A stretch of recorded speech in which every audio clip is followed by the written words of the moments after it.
From Australia. Welcome, ladies and gentlemen, to the Ward Radio live stream. I am your host, Cardinellis, and today I'm joined in the studio by Brittany the Shadow, as well as via the Zoom machine with Jonah Barnes, comedic editor at large, as well as Brad Whitbeck, the beautiful, bad, and bold face of King Mosiah in the Book of Mormon videos. Oh my gosh. Don't bring that up right now. He's enough of a reason to watch. Go back to church just for him. So anyway, my gosh. we've got a really fun live stream lined up for you guys as well. For you guys tonight. As always, please make sure you like this video. If you haven't had a chance yet to subscribe to the channel, please consider that today be our opportunity to earn your subscription. Please subscribe. We'll also start out by saying thank you for Sarah May J and her super chat. She's starting things out strong. Sarah May J says, "Good day," with the apostrophe, from Australia. Love your work. Your perspectives and faith are much needed in this world. I got a beautiful message earlier today from a family in Australia that actually thanked us for our channel and said that it's helped reactivate them. The father has now gotten baptized. And there's a whole family in Australia that is grateful to Ward Radio for assisting them through that process. And I'm going to have to look for that one and pull it up. I believe you pinned that video, Joe. I mean, you pinned that comment, Jonah. Oh, no. Yes, I know the one you're thinking of. Yeah. Well, if you can several find like that. Yeah. Yeah. If you could find that comment, I'd love to look it up. Anyway, we're going to be covering, as we always do, the continuing controversy of, the continued Tim Ballard controversy. Man, I got to tell you guys, I'm going to be happy when this one's over, man, because this has become like a freaking full-time job for me, man. I get phone calls from everybody that hates Tim Ballard and is convinced that he did it, and the OUR and the Spear Fund and everything else is bad, and they give me all of this compelling evidence, and I listen to them and I hear them out, and I challenge them and they challenge me, and then I walk away convinced, oh man. But then I get another call from somebody else who's just as passionate, just as sure. I challenge them, they challenge me, and then I walk away. There's no way. And hour by hour, I don't know what to think in this process. So I'm just going to approach this thing as completely ethically and in the most sterile fashion that I can. And I've even prepared, check this out, Jonah and Brad. Whoa, I'm scared. An opening statement. Oh my gosh. Wait, Cardin, are you telling me you can read? Who is this? Savage. No, prove all the haters wrong. I'm maturing. All right. Yeah. We're gonna read an opening statement. Those reporters at Vice are going to be very surprised that you're literate. Those erudite reporters at Vice. Actually, yeah. I got to tell you, Vice, as liberal and progressive as it is, the church has handed them some serious alley-oops, just even by responding. Huge. And I know there was a lot of chatter at the beginning about like, could Vice have been incorrect because this has been a fake by the church or a misquote or yada, yada, this and that. Wouldn't put anything past anybody that gets funding from George Soros, right? But I got to tell you, they've been above average in their ethics, at least on this. It is a tabloid, and I'm not saying that everything they say is right or that the ethics of tabloids reach the ethics that I would consider. But I find their coverage to be less just wildly toxic than the anti-Mormon coverage. You know what I'm saying? It's fair. They have been a moderating force in a way when they've shown up on anything, right? Which is fascinating to see. When Vice is the moderating force. Yeah, it's sad. I mean, whoa. All right. Just whoa. So anyway, with that said, and with your permission as co-hosts, shall I start out with the opening statement?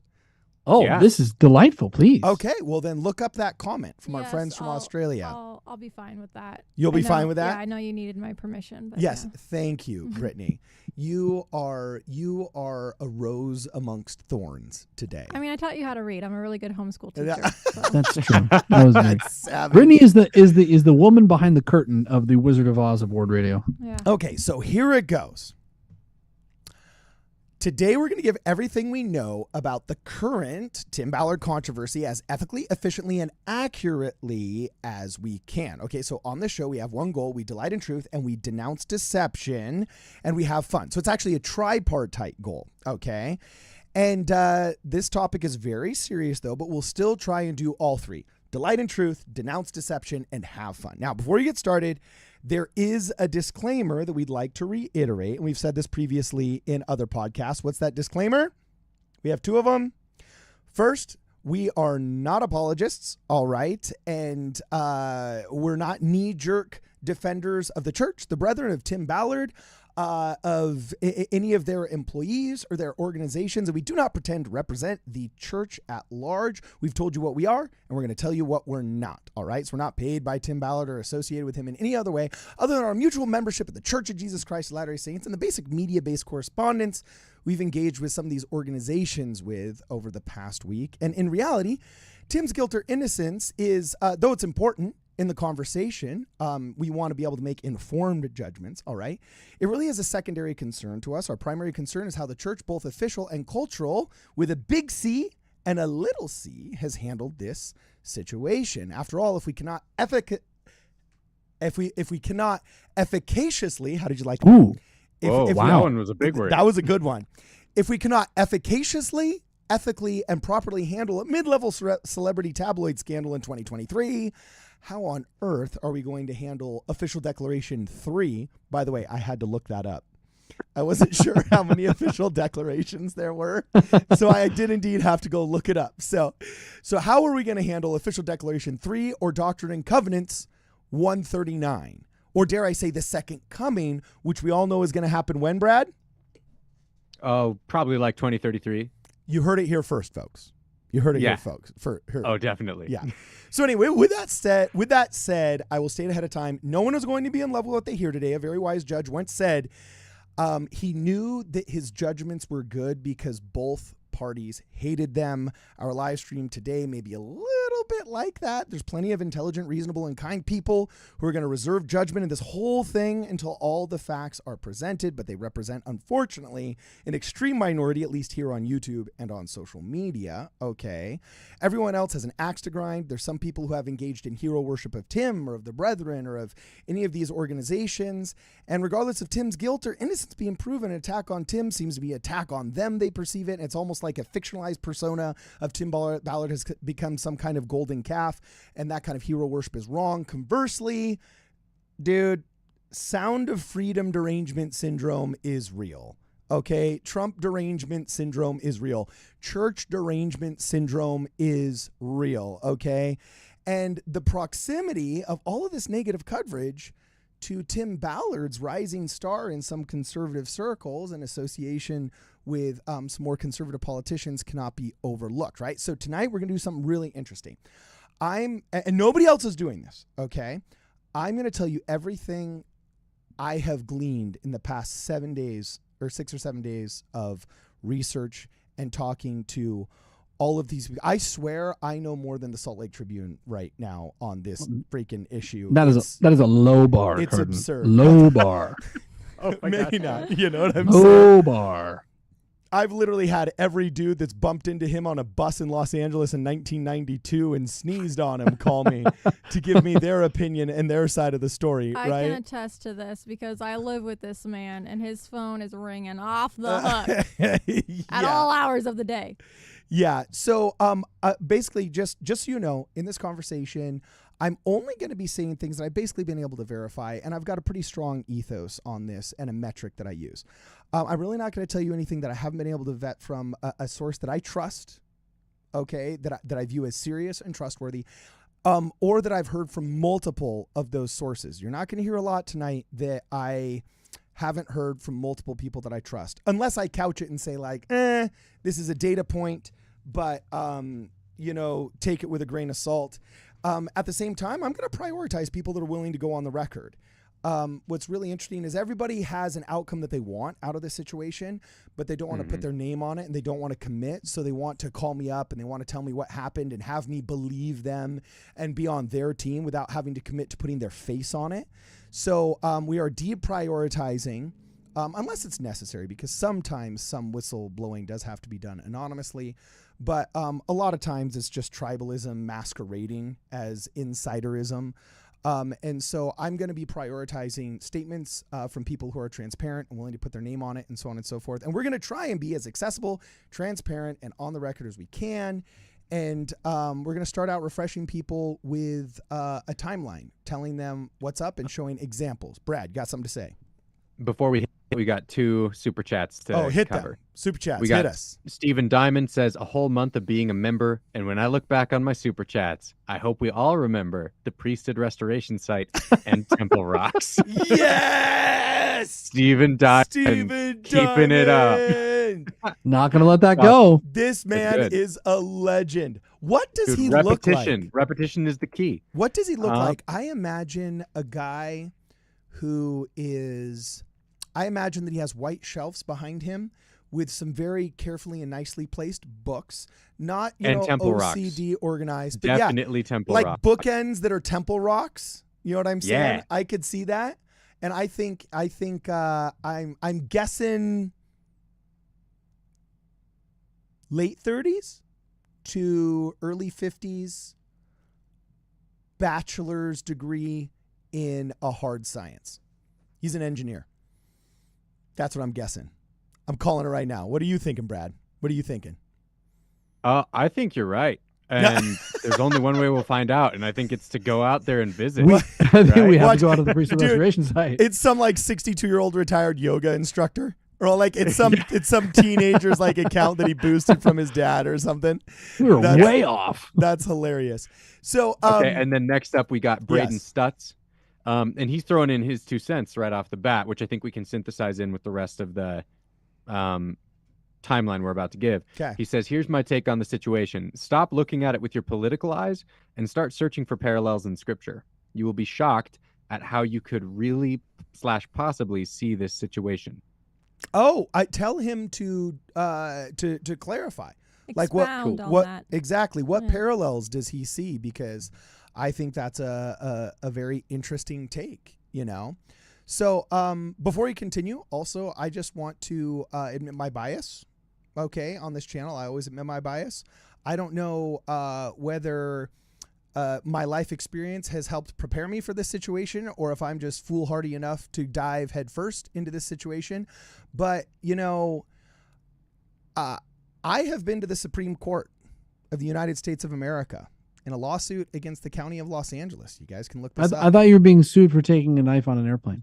No. Didn't that go to the Supreme Court? I swear that went to the Supreme Court. Yeah, no, that was not Supreme Court. I actually went to the Supreme Court because my parents were falsely accused, by some corrupt police officers of a crime that they did not commit. They were found factually innocent in civil court, and then their records were expunged out of criminal court. They were literally found factually innocent by the state in the process of all these appeals and the rigmarole you have to go through. However, they were put on a registry in California that has no due process, and they could never get their names off. And that registry, it's a criminal registry, is used to cross-check licenses for work, my mother's teaching credentials, so on and so forth. And it became this giant civil rights issue that went all the way up to Sotomayor in the federal Supreme Court. I'm not talking about the California Supreme Court. No, this happened. I'm not like talking the about real Supreme Court. The Supreme Holy Court. cow. Obama's appointee Sotomayor read my family's opening statements. $14 million settlement that we got. Our lawyers got, better said. But my father triple mortgaged our house and over a 15-year period worked multiple jobs to pay off the lawyer's fees that it took to go head-to-head with the County of Los Angeles and make it all the way to the Supreme Court just to literally clear his name 15 years later. So I know exactly. Holy cow. I know nuts. Yeah, it was nuts. Brittany can attest to it. Okay, Brittany, is this real? Is this real? 100%. Brittany? Yes. 100%. And so I know what it's like to have your name on the front page of a newspaper for something that your family is factually innocent of, and how difficult it is to clear your name. Okay, so that part of me is like, okay, I see how Tim Ballard could be right now. Falsely accused and is literally feeling like he's fighting the world because my family had to fight the LA Times, the Washington Post, the articles in our local newspaper, people at school, teaching credential boards. My parents automatically lost their driver's licenses because of this due process problem. So they had to go up against the state of California, the Department of Transportation. Like literally, they were fighting the world. It felt like, okay? So that part of me says, look, I could see how maybe Tim Ballard is falsely accused and fighting the world. At the same time, all of us millennials, we all remember the day that we found out that Bill Cosby, our favorite dad, that we all grew up watching, and there were some people that probably took clips. I remember there was somebody that took clips of Bill Cosby explaining money to his kid on that TV show and used it in our merit badge for personal management and financial management at church, right? So we were all there when Bill Cosby was outed as a monster. And this dude that we thought was, white as the driven snow and was just, pure as 14 karat gold. I don't even know if that's a good analogy. I liked it. But you liked it? Well, yeah. Diamonds are a girl's best friend. We should have made a diamond analogy, right? Okay. But anyway, this guy who everybody thought was great and was perfect ended up being a monster. So there's that half of me that's like, okay, well, maybe this dude that we thought was out there saving babies and saving children really has been taking advantage of people, and maybe he's guilty. But then there's Russell Brand, and then there's all the people that got toasted by Me Too unfairly. It could go either way. So this is the problem with false accusations, and this might be a true accusation. We don't know. Yes. But the problem with false accusations is that you cheapen it. One time, Cardin, you said on your show, and I loved this, you said every time somebody says... call somebody a neo-Nazi, I think they need to give $1 to the Holocaust Museum. Holocaust Museum. Yeah. And I thought, that's brilliant. There's got to be some recourse for people cheapening the language so that it doesn't mean anything anymore. Because real people died, and it's a real thing, and when you just throw it out there. So this is what happens when there's false accusations, is that it makes true accusations look like a boy crying wolf. And yeah. So. And my whole time, I've just been wanting to establish a record here. And I've told this to people when I've been talking with people affiliated with Tim Ballard's camp or affiliated with the alleged victims camps or anybody's camp. I'm saying, I'm just trying to establish a record, and it's a record that we can gauge our behavior by later. And I will actually mirror the wording of Ken Krogh, who's the head of the Spear Fund. I found him to be a very transparent and ethical person. Whenever I call, he answers questions. He tells me what he can say, what he can't say, but I see him doing his absolute due diligence and his best to try and speak as honestly as he can. And he has said, look, I've put my name on 2 major companies that I've started, and feel free to use the word 100%. I think these are 100% false. And he says, you can even say the phrase, so help me God, right? He is so convinced, okay, Whoa. that, he is so convinced that these claims are false, that he's put his name on it. And we're going to get into some of these things he's been able to debunk for me, and also some of these things he's been able to confirm for me. But he said something else interesting, and he says, I understand that I am now intimately tied to this. I'm paraphrasing, but he said, let me tell you, I would be the first one. He says, I've been fighting this for 2 months now, or I think it was whatever amount of weeks he mentioned. But he said, I've been fighting this for a while. And he said, let me tell you, I would be the first one to burn it down if I thought it was true. So, I'm kind of the exact same way. I'm pursuing the truth here because I believe in ethical interaction with our fellow human beings. And so if Tim Ballard is guilty, then he's guilty, but I want to see habeas corpus. I want to see evidence. I want to see proof. And if he's innocent, then I think he needs to be exonerated and the accusatory fog needs to be lifted, and shame on our society for just believing a bunch of tabloids. So this could go either way, but I'm right there. We're just going to start presenting the evidence. So do you guys have anything to say before I jump right in? And let's read some super chats, right? Stephen Diamond had something to say. Oh, what did Steve Diamond have to say? He said, sorry, Cardin, I'm 23. I'm going back to BYUI soon. He's so articulate. I do have white bookshelves, but not all my books are set up. Can't wait to see you guys. Also, Good way to call on rep that. BYUI. That's where I graduated from. We nailed the white bookshelves, though. Yeah, we nailed the white bookshelves. Nailed it. No, I really like BYUI. In fact, I really don't think BYU Idaho and BYU Provo people really should fight too much because they all have a lot in common. Whoa. They all have a lot in common. What? I already know where you're going with this, so I'm just prefacing by saying, whoa. Oh, you don't want me to finish the joke? No, because I've heard it a million times. It's annoying. Okay, fine. I won't say it. Look at that, babe. See, if you ever think that I don't defer to you, look, I just removed a punchline from the Want live help stream. with word radio or not, Carden? Yeah. So, That's funny. one thing I do want to say about this subject, Okay. I think there's a fascinating thing happening where people are having a hard time distinguishing between two separate things happening with this story. Yes. Number one is the question of whether the church handled this well or not, which is the thing where we've talked about, hey, Yes. this was weird to have it be given out to Vice instead of something, more like a church newsroom statement, like what they did with Randy Bott, because we have precedents in a way that would have made more sense, would have been a lot less controversial, probably, maybe just more controversial for different reasons. And then the other thing, which is Tim Ballard guilty or not, right? Those are two separate situations that we're going to be having to tangle with here. And I don't think that those have to be aligned. I'm seeing a lot of people conflate those issues in a way that's like, hey, if you think that the church did something wrong with this, that means you think Tim Ballard did nothing wrong, right? These aren't related.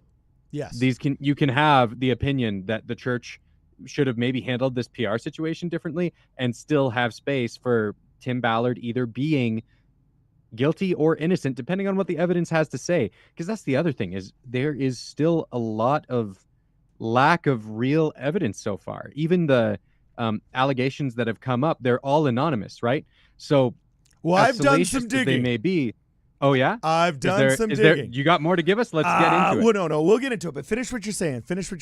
A lot of it is still anonymous. No, you're right. I would say 99% of it is still anonymous. Yeah, So, like I mean, there's stuff that I've come across now that I'm finding more and more compelling to sway me towards maybe he messed up, right? But yeah, that is a lot slower. It's happening a lot slower than I thought it was going to, right? The way that people have been like, it's coming out soon. Like, okay, I mean, get the info out there then. Like, I think we're all prepared to take the evidence if there is any, right? Yeah, and a lot of people at least that's how I feel. Yeah, I feel that to a certain extent, the court of public opinion is different than an official court, right? In the official courts, the United States Constitution, we're guaranteed a speedy trial. You're not allowed to say like, okay, well, you're not condemned of theft, but we're going to put you in prison until your trial for theft, and you're going to be there for 2 years because your trial is in 2 years, effectively condemning you to 2 years of trial, right? Well, now, hold on. Actually, there's more than that. The only actual criminal investigation that has gone on came up with nothing. There was literally a criminal investigation into OUR and Tim Ballard, and it came up with 0 charges. So this isn't like, we just don't know. I mean, it could be either way. There's no evidence. There's no innocent until proven guilty. No, he's been proven innocent. So I'm going to dive right into this one investigation he had. I'm going to dive right into this timeline. Well, I don't think proven innocent is actually accurate. It's no charges were brought forward. Yeah. Which is a slight difference, but it is a difference, right? And it wasn't about this particular. There's a couple different claims that are going on here. There's the first Vice article about him using a psychic. Was he fundraising? You're dipping into the timeline here. So let me. I know. Okay. But there's several different issues, and people conflate them really badly. Yeah. But there's several different things going on. So okay. So basically, here's what happened. Okay, on September 15th, a Vice News article dropped. It said the Mormon Church denounces Tim Ballard's quote morally unacceptable behaviors. Okay, and his activities. And they got into some specifics, and they actually specifically mentioned a statement that they'd received that was made by the church. And I'm going to highlight this statement here so that everybody can hear it. They can say that they saw it themselves, right?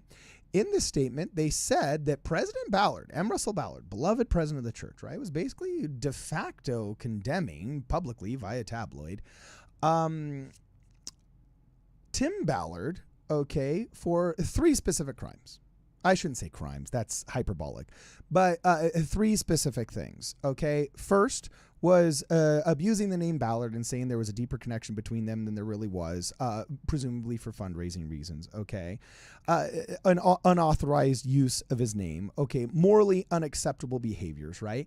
And then the third thing that was part of the statement that got everybody confused was that it said, in addition, the Church of Jesus Christ Latter-day Saints never endorsed, supported, or represented OUR, Tim Ballard, or any projects associated with them.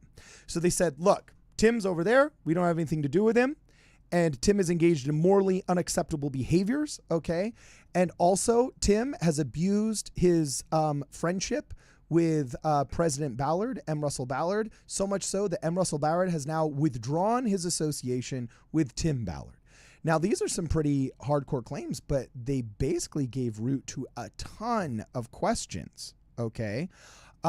Shortly thereafter, in Deseret News, the exact same day, September 15th, but in the afternoon, the Vice News article came out at about 7:42, 7:45 in the morning. About 2 or 3 in the afternoon, we ended up getting this article from Deseret News, which is indeed owned by the church. It's independent from the church, but the church does have I believe, a controlling half of the investment or something like that. They mirrored the exact same statement and said that the Church of Jesus Christ of Latter-day Saints never endorsed, supported, or represented OUR, Tim Ballard, or any projects associated with them. And then also mirrored the idea that M. Russell Ballard has withdrawn his association with Tim Ballard because of morally unacceptable behaviors, and then also an abuse of his name.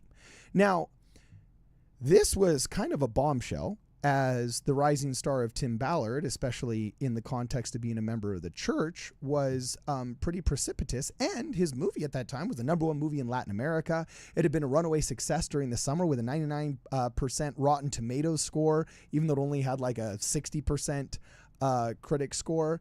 And so people are like, whoa, hold on. Also, you'll notice something. What did you notice? And we noticed on our very first live stream about these first 2 articles, Brad. What was odd about the statement that gave everybody pause? Oh, it was just that when Vice put it out, it wasn't someone that they named. They said that they got a statement from the church, and then it flew like that, and we didn't know who it was. It was odd that it wasn't something from the church newsroom. And so we were like, okay, wait, what's happening here? Yes. And then got clipped a bunch of times from asking that question when we had asked it before Hal Boyd had come in to save the day and help people know, hey, no, we verified this and it's real. You're referencing Lion John DeLynn, who after our 3rd or 4th live stream on the issue, clipped our first or our second live stream like a week later with the Vice News journalists trying to misrepresent us as something we weren't, but he's a vulture. I'm not even going to reference that. We're just going to put it on the screen here so people can see exactly what you and I saw. Yeah, there's something odd about this. There's no name attached to it. And anybody that's familiar with the church and has dealt with the church newsroom on all kinds of controversial subjects, whether it was their condemnation of the Spotlight investigation and the misreporting there, or whether it was congratulating, I don't know, some Mormon Olympian for winning a gold medal or whatever, okay? They always operate in an official capacity out of the church newsroom, which is its own website that all of the PR people go through. And if all of a sudden, when we cross-reference this quote that Vice News has, and it's not in the church newsroom, when every single press release from the church newsroom in our adult life has come from that website, a lot of people started questioning, is this real? Who did this? Is this an individual actor just operating on his own behalf? Or is this AI? What is this, right? So a couple questions came up. Is it real? Are the emails from outside the church newsroom official statements now?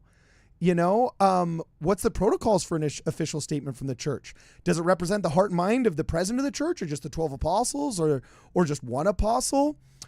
Is it ethical to basically excommunicate someone in the court of public opinion without any kind of, public habeas corpus or any kind of explanation? Usually the church is extremely responsible and ethical with church discipline. And whether the church intended it or not, this kind of smacked of church discipline, right?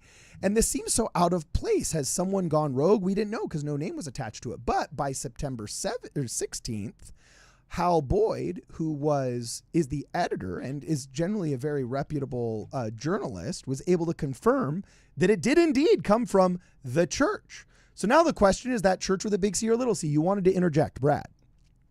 Oh, I think we've pretty well established that this is, it's from the church. We're uncertain whether it's big C or little c church.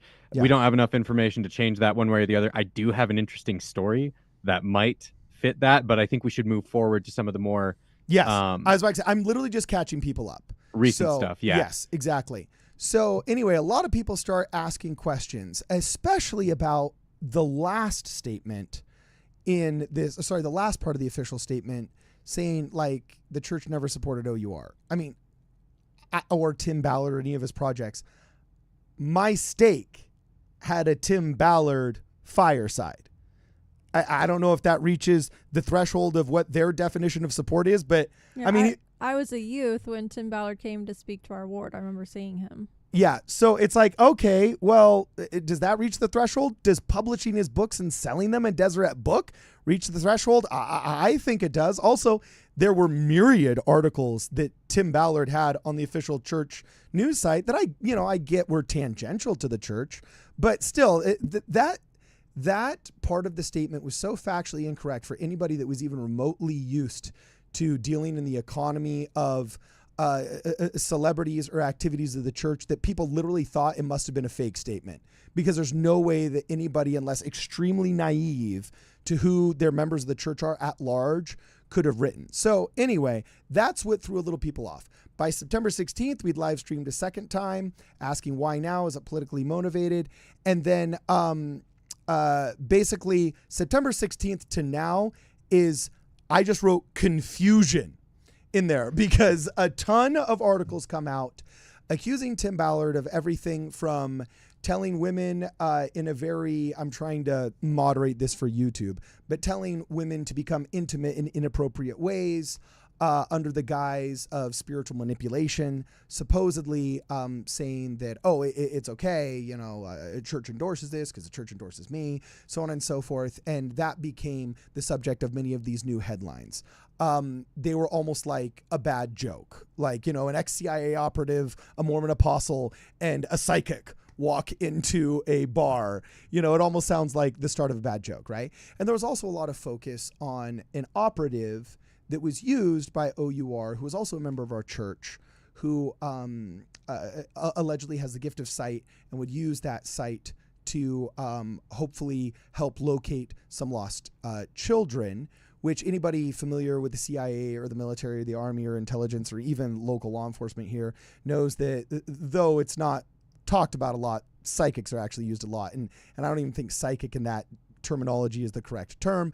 But anyway, that got drugged through the media as well, leading us to a couple of public comments by Tim Ballard that we've covered in previous live streams that you're welcome to watch. But ultimately leading to a pinnacle of, okay, well, show us the body, habeas corpus. And now it looks like we're getting a glimpse into the body of Tim Ballard's accusers, because some alleged victims have formed their posse, lawyered up, and made an official statement. We're going to go over those statements today and then talk about what evidence, from what I've gleaned, actually stands for and against Tim Ballard. Where do I go wrong? Nowhere? No, you were dead. You were dead right. Okay, great. I mean, that's Let's it. address That the brings us super up pretty chats well. and then I'll dive in. Let's address the super chats and then I'll dive in. Okay, so for starters, Brother Cheerio, he's throwing in his 2 cents on, I haven't seen anything that condemns Tim Ballard. And did you guys watch the Adam Corolla interview? Yes. So I think those will be really good to go over right now.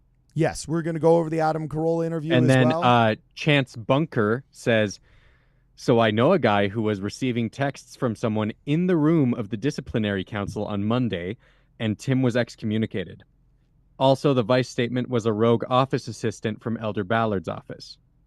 So that's a decently super anonymous chat. source. Like, I know a guy that was there. I mean, Whoa. There was a guy in the disciplinary council texting. that texted someone. You should not do that. Yeah, that's a no. Yeah, that's Well, no. such Also- a bad thing for that guy to. I'm not Go ahead. propagating on a channel who's trying to ethically consider the evidence a super chat I got. You know what I'm saying? I will thank the person for a super chat, and we will talk about this whole was Tim Ballard excommunicated thing possibly later on if we have time in the live stream also. But yeah, we're gonna go over all this evidence we have here. Are there any other super chats? And then next up, well, El Tigre has joined the Celestial Kingdom, so welcome. Welcome. And then Trey Gardner, first time catching you guys live, love it, marching to 20K subs. And then finally, Silver Eagle with a this pattern for the left with X misconduct accusations or worse is common in my 18 years of political research. Vice has twisted the couple's ruse tactics, and Brand and Tim, same day by anonymous victims. He's talking about Russell Brand. Russell Brand, and then Yes. Tim Ballard, same day by anonymous victims. Yes. And I got to tell you, I'm really concerned because even the church in its handbook about how we protect children with our protocols of having multiple teachers in the room. If there's a male teacher in primary, you have 2 male teachers, so they're witnesses for each other. You can't have a male primary president as well. We have a lot of protections that are very statistically and carefully crafted to protect all of the children that come and participate in worship at the Church of Jesus Christ of Latter-day Saints. And even in that handbook, they say, look, you need to take you need to take accusations of sexual misconduct very seriously, because statistically, people generally do not come forward unless they have a good reason to come forward. And so we have a system where you are innocent until proven guilty, but at the same time, you need to take seriously people who make these kind of accusations, right? So you have 2 truths that are operating simultaneously at the same time, right? Now, I'm going to address the confusion that we're coming out of. Now, we were able to confirm by our second or third podcast that yes, indeed, the church did release this statement, but I have not been able to confirm yet what the protocols are. For example, we know that each one of the apostles has an area that they're in charge of. You know, like Indonesia, the Philippines, and Southeast Asia, that's one apostle. You know, Mexico and Central America, that's another apostle. You got South America, that's another apostle. Europe's another one. Africa's another one. Everybody's got their own jurisdiction, right? So I doubt that for every single time a press release is going to get made, all the apostles have to agree, vote, and pray on it, or else our church could never function and couldn't have a PR department.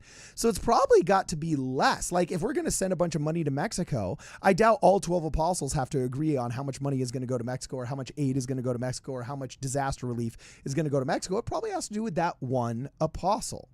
So This has shown an error in our armor and our flaw, because now the church doesn't know. Yeah. And this is an important thing to bring up right now. There are a lot of people talking about this in the chat. That position being hired for on the church's website, right? That's what I was literally going to get person into. In media. Okay, go to it. Yeah, I was going to say, well, first read the super chats, because you're actually, Brittany, you're the keepers of the chats. Read the last 3 super chats. Okay, I'm going to have to scroll. Okay, Brad, you read the super chats. I got them written down. You got them right here. Okay. Now we have... we got Forrest Schultz, I believe, Silver Eagle, and Charlie. We're starting with Silver Yeah, Eagle. so Forrest Schultz is funny. Not proud of it, but I took the underwear picture. Felt cute. Should have deleted later. That's we funny. have the official photographer. That's funny. We will reference said underwear picture later. I don't Okay. know what that means. Should I know what that means? There's a picture on the internet floating around of Tim Ballard in his underwear when he was getting tattooed by a henna artist. Now, a lot of anti-Mormons have run with that, saying that like, oh, it's fake, or oh, he's obsessed with the tattoos and he's trying to be cool, or else this is just an example of how abusive he is, or so on and so forth. When in reality, it was a reference photo taken by an operative who gives him tattoos in order to make him look more believable as somebody who is going to go undercover as a bad guy. And because it's henna and it doesn't last permanently, you're not going to have swear words in Spanish on your chest permanently just for one op in one country. Mm-hmm. So they make them out of henna in a way that looks real. But after it wears off, they have to be able to put it back in case he goes back to that same area to play that same character. At least this is his version of the story as expressed on the Corolla podcast. And that reference photo, when taken out of context, looks very embarrassing. When taken in context, is very understandable. Either way, it's part of the zeitgeist now. You know what I'm saying? And Tim's going to have to deal with that one. But yeah, keep reading the super chats. Next up, we've got Charlie. Yes, the church's statement to a tabloid left all us members confused and asking, what? Can the church do this to me? Yes. Yeah. And I was literally going to write down, one of my questions was, what are the implications for church celebrities now? If de facto... go ahead. I was going to say, if de facto excommunication via tabloid through a non-church newsroom statement is an accepted practice now in our church, little church and big C church, that sends a wild message to celebrities that are Mormon.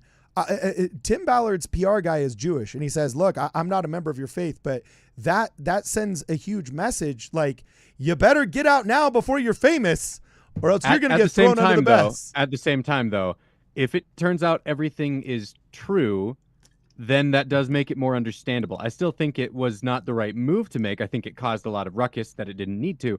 But if it turns out that all of these accusations against Tim are in fact true, then I think that makes it more understandable why the church would say, hey, this is like, we normal members don't really need to worry if we're not going out there and using an apostle's name to get sexual favors, right? From somebody, right? That's what it turns out. It seems like it's going to be.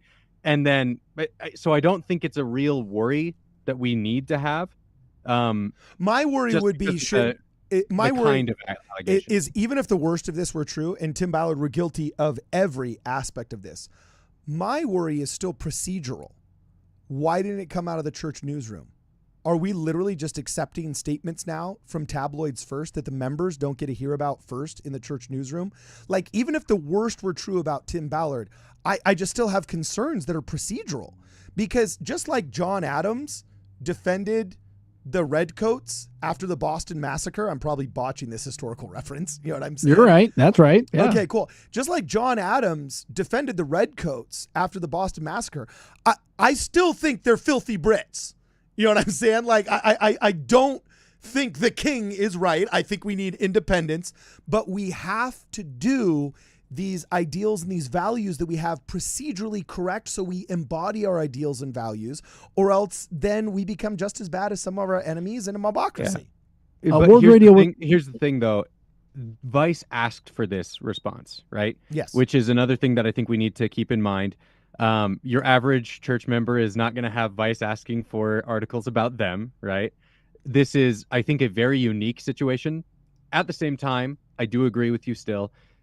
It would have been better to do it as a church newsroom sort of announcement, right?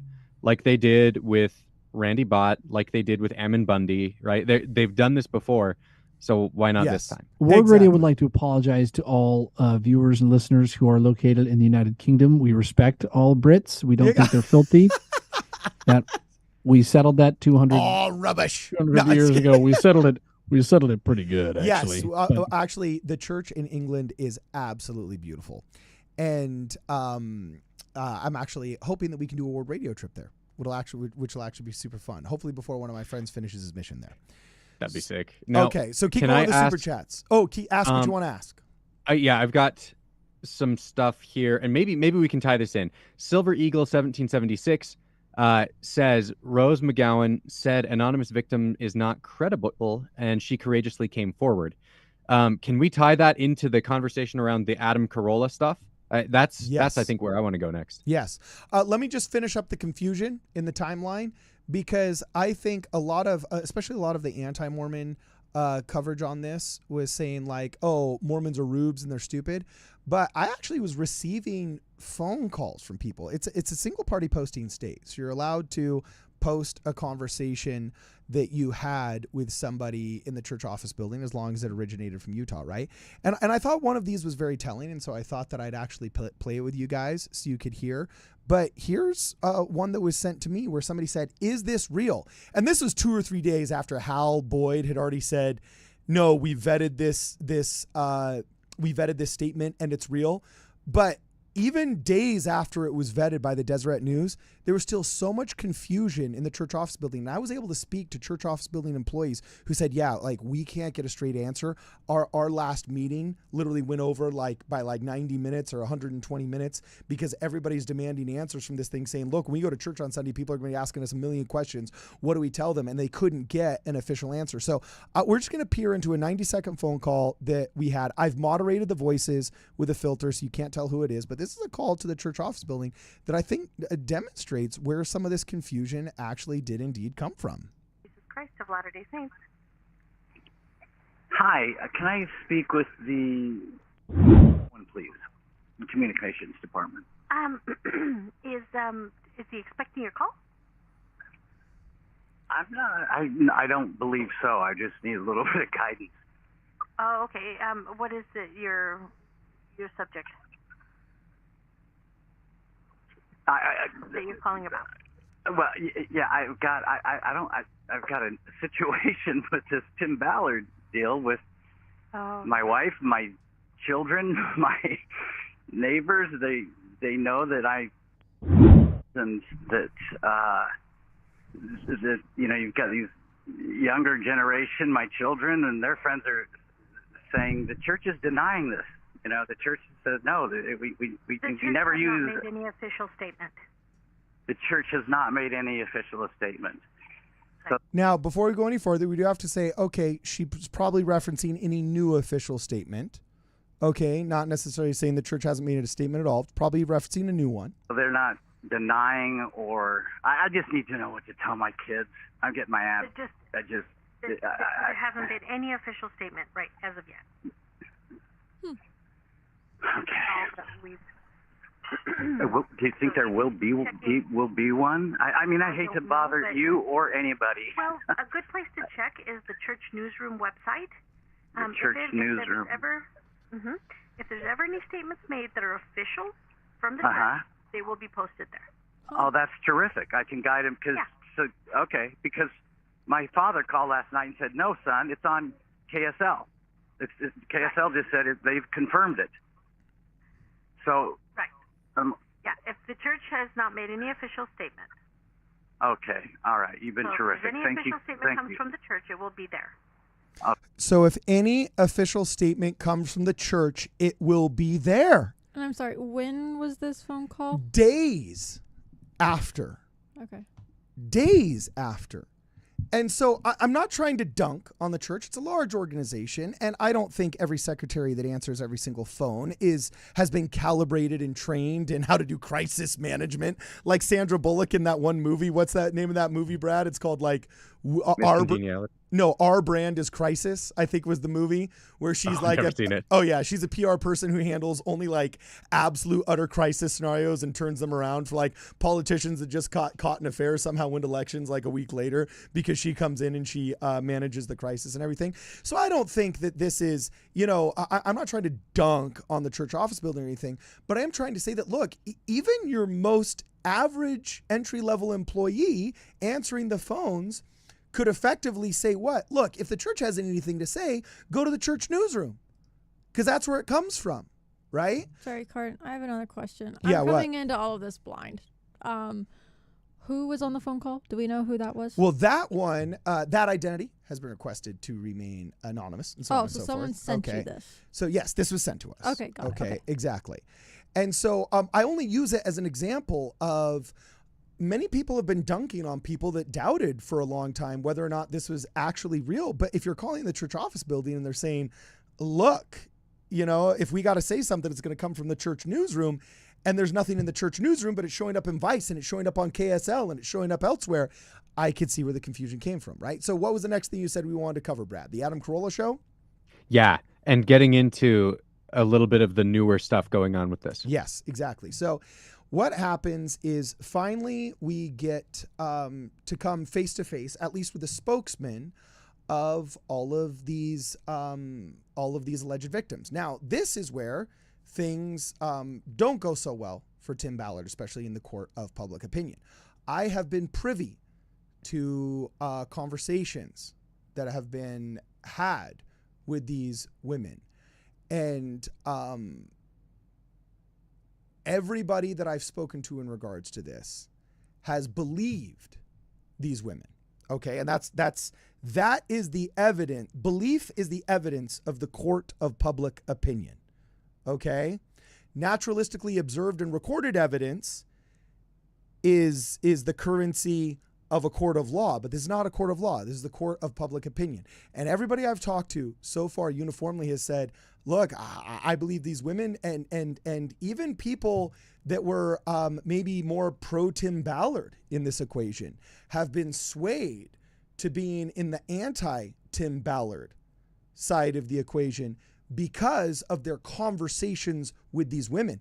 And that also, just like Trump derangement, church derangement, sound of freedom derangement syndrome is real, okay? The currency of I spoke with this person and I believe her, that is equally as powerful, okay? So, as I said before, I said at some point somebody's going to have to lawyer up, and a statement's going to have to get made, and that has indeed been made today. We're going to read the article really fast and play the video. Do you guys have any comments before I play the video? Let's get to it. No, let's get to it. Okay. So here we are in front of the beautiful steps in Utah. Lawyer comes out. By the way, I really like how now they have these portable podiums where the speakers are right in the bottom of the podium. You know what I'm saying? It's just like, it's so much more convenient than the long dangling cords. As a guy who remembers what media was like in the early 2000s, like this is just a much better way of doing things. Okay. So here we go. Play. Good morning. My name is Suzette Rasmussen, and I represent a group of women who wish to speak out regarding the recent allegations related to Tim Ballard, the former CEO of Operation Underground Railroad. I've been asked to read a statement on their behalf. She's loving this 15 seconds As of fame. former employees and contractors. Well, who wouldn't? She got her hair did. You know what I'm saying? She's probably practiced for this moment in law school. You know what I'm saying? This is boom. She's representing the girls. She's the Gloria Allred of Utah right now. So Oh, boy. Here we go. Who worked closely with Operation Underground Railroad, we are choosing to give a public statement about our experiences with Tim Ballard. Earlier this year, complaints were filed that opened the door for an internal investigation. We now stand together to affirm the truth behind these allegations. Okay. All of those comments are very generic. I've been able to verify independently everything she says in the most general of terms. Our involvement with Operation Underground Railroad was rooted in our commitment to fighting against human trafficking. But while engaging in that noble cause, we were subjected to sexual harassment, spiritual manipulation, grooming, and sexual misconduct. Though we value our privacy as we work to rebuild our lives, we also feel a responsibility to speak out and state unequivocally that these allegations are true. We acknowledge the risks involved in challenging someone as prominent as Tim Ballard. We will reveal our stories in our own time and in our own way and on our own terms. But for now, we choose to remain anonymous. We wish to express our gratitude for the outpouring of support from those who have responded and commented to the media and social media posts. We also want to extend our support and solidarity to all survivors of harassment and abuse of any kind. We believe you, and we are standing by your side as you embark on your own healing journey. Okay. Do you have any thoughts thus far? Yeah. Okay. So I just want to say something. If this is real, if it's real and these are real women and they've really been abused, like that's horrible. Just want to say like you're not doing anyone favors. Like you're saying like, oh, we're so glad people believe the story. Yes. Are you really glad that like an anonymous tip to a tabloid can destroy somebody with zero evidence and all anonymous sources? I think she's saying, I think just to clarify, I think what she's saying is the alleged victims are saying, we feel great that we're heard and we're believed. And these are all very important buzzwords in the progressive community and the conversation about, you know, like hashtag believe all women, so on and so forth. And I think to a certain extent, there is value in saying like, okay, cool.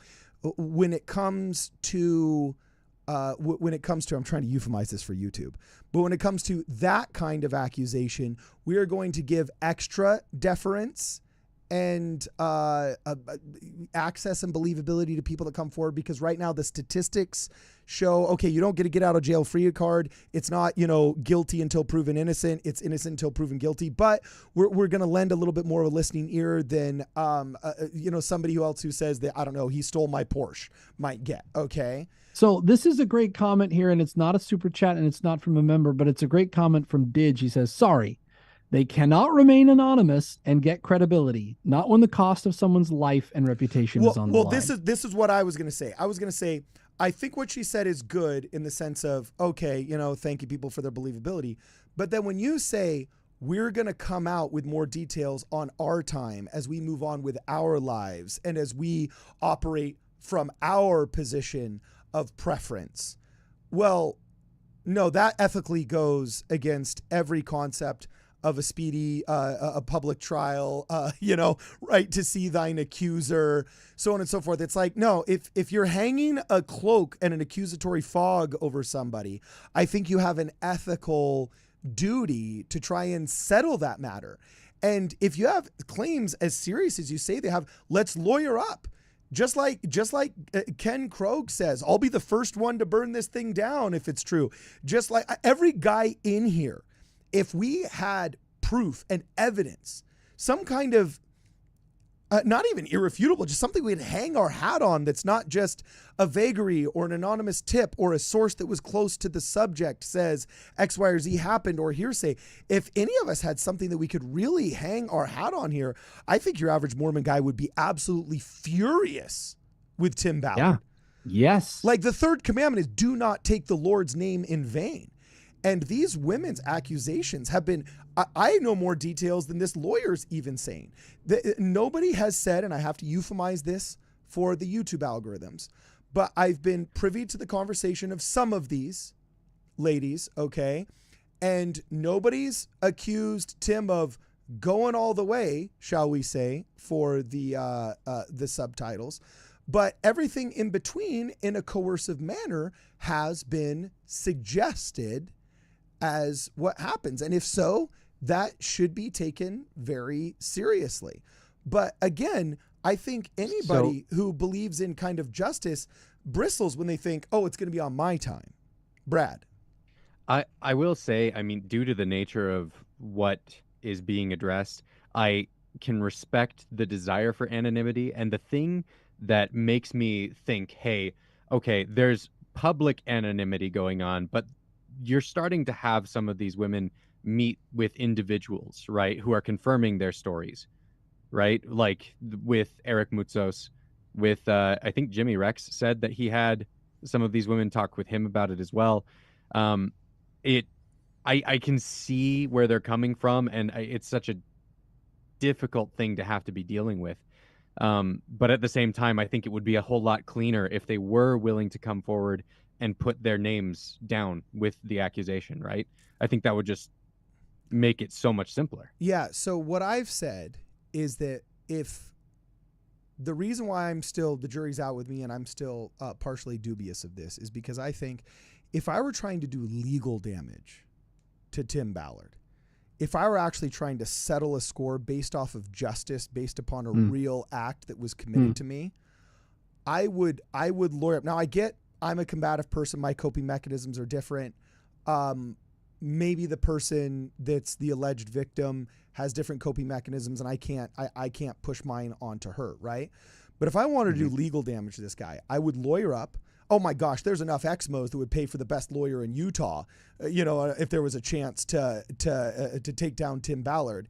And I would start making official statements, showing evidence out from everything from my iCloud of where I was to statements of my friends. So on, like there would be a body of evidence within a week that was so irrefutable that guy would literally want to retire in a third world country that had no internet connection, so that the dark, scary dudes he used to employ couldn't find him. You know what I'm saying? Yeah. At the same time, if I were a PR person in a campaign and I just wanted to run this dude's name through the mud, drop him 20 percentage points in approval, he boasted, and I have not been able to verify this. Okay, so this is an unverified Tim Ballard claim. Anybody that says that, anything he says goes, that's not true either. But in one of his testimonies, I believe he claimed having somewhere around almost a 70% name recognition or approval rating in the state of Utah while considering a run for Senate. And if I wanted to bump that down 20 percentage points to get him within striking distance of 50%, I would lawyer up, but on official letterhead. Instead of having one big awesome case, I'd have 5 or 6 statements just waiting once a week until March rolled around. Once a month, leak another one to the press to just keep this fog hanging over Tim Ballard as long as possible. So when what's happening looks like how I would behave in my most cynical campaign manager political attack mode, when what I'm seeing is looking more like that when I'm wearing that hat, it gives me just an internal dubious, feels political kind So of. Yeah, and one 2 super chats that apply to this. Okay. Silver Eagle 1776. Rose McGowan said anonymous victim is not credible. She courageously came forward. So someone with a name. But again, that's hard to know what to do with that when we don't know who the anonymous victims are, right? Yes. And then next, if the church has denounced him, these women should have no fear coming forward. This makes no sense to me. They have the church support. Why hide? Well, Which is a fair point, but I think it's still up in the air a little bit. Has the church really denounced him? People aren't necessarily positive. But this is a good question, though. Why and hide? Well, I mean, because of the nature of the allegations, I think. Yeah, I think it's a good difficult thing to deal with. I think it's a good thing to try to steelman it. Okay, so let's say that you are a woman who volunteered to go help. How about fear of the dark, scary guys that you saw on OUR? I mean, if they can go undercover. I mean, that's what some people have intimated to me. Here's the thought experiment that I did. So let's say that you're a courageous woman who's going to go into a third world country and risk your life in the seediest, nastiest, darkest places you can even imagine with these guys. Okay, and you're going to do it because you believe that God's children are not for sale. Okay, yes. You are a believer in freeing these children, and you're going to go do this thing. Okay, then you find out. And this is pure hypothetical, people, okay? Then you find out that one of the guys involved is a schlub, and he is, tried to mess around with you and tried to groom you or whatever, and you're shattered by this, so you leave the organization. Maybe, perhaps, that if you come out and expose this guy, who's the founder of the organization, you might blow up that organization that you love and the mission that it is trying to accomplish. And you think, I don't want to destroy this great cause that I'm trying to champion. And so maybe that's why they want to remain anonymous. And that makes a lot of sense to me. If Absolutely. It's true, which we don't know. And so again, I want to reiterate this just because there are a lot of very cynical and dishonest actors in YouTube that constantly try and clip us and say that, you guys are just a bunch of abusers and patriarchs and, all of this garbage. Let me tell you, as somebody who has had immediate and beloved family members engaged in bad cases of the R word, it is sometimes pulling teeth with these women who are traumatized and who are vulnerable to come forward and face their accusers. Okay? Me and Brittany have both had loved ones that we love dearly, that we have had to help through this process. It is agonizing and it is difficult. My heart goes out to anybody who is in that process, okay? And I will be the first to give you equal airtime against any of your accusers or the accused on this channel. If you have something to say and you got the receipts to prove it, and there's somebody that wronged you in that way that can't be said on this platform without getting flagged, but there's not a guy on this channel who wouldn't be your biggest advocate, okay, in that battle. So we haven't been able to facilitate that kind of communication. And without that direct communication, we've had to prioritize the communications we've had directly with others. But I think it's fair to say your average Mormon guy is extremely defensive of the women in his life, takes very, very seriously these kind of accusations. And with the same gusto that we want to see the body of our accuser and we want all of everybody's constitutional rights defended, we also want the women in our lives defended in an ethical and an important fashion. All right, so let's let her finish her little statement here, and then we will move on. For anyone else who may wish to forward, you can reach out to me via email at ourinfo@allutahlaw.com. Thank you. All right, so now we start a big, long series of I don't knows. I can't comment specifically, but I will say that it's several women that are involved in the group. What is several? More than 7, 8, 9? I can't comment 7 and 2 specifically. volunteers. What'd you say? 7 and 2 volunteers is what someone's saying in the chat. I've heard the number 7 used multiple times. She confirmed 7 being these groups. She confirmed in this podcast, they pressed her pretty hard, and she said 7 is about there. I can't give details, but it's about right. Yes. So. And we've spoken about the significance of that number 7 in previous contexts. I mean, previous live streams. I won't reiterate it here, but apparently there was a time when Tim Ballard allegedly said, I have 7 women who will back me up about the ethical nature of these undercover operations that we do. And many pro Tim Ballard people found it odd that the number 7 was the number of accusers against him, and they thought that maybe Vice News might have committed an error in their first reporting. But I doubt at this point anybody in the pro Tim Ballard camp thinks that Vice News is just accidentally saying things at this point when they're on their like 11th article on the guy in 10 days. So yeah, they've been prepping that. Yeah, so let's let her finish. So Vice reported there's as many as 7, if not more than 7 female victims. Does that number seem high to you? Does it seem low to you? Or does that seem just right? Well, that number is a variable, obviously, but I would say that it's pretty close to accurate. Suzanne, can you detail the nature of the sexual misconduct? What happened? I can't make specific statements right now other than what I've stated. Suzanne, have the women gone to the police? And if so, what was the outcome? If not, why not? And I can't speak on that statement as well. At this point, I can't give any additional information or details.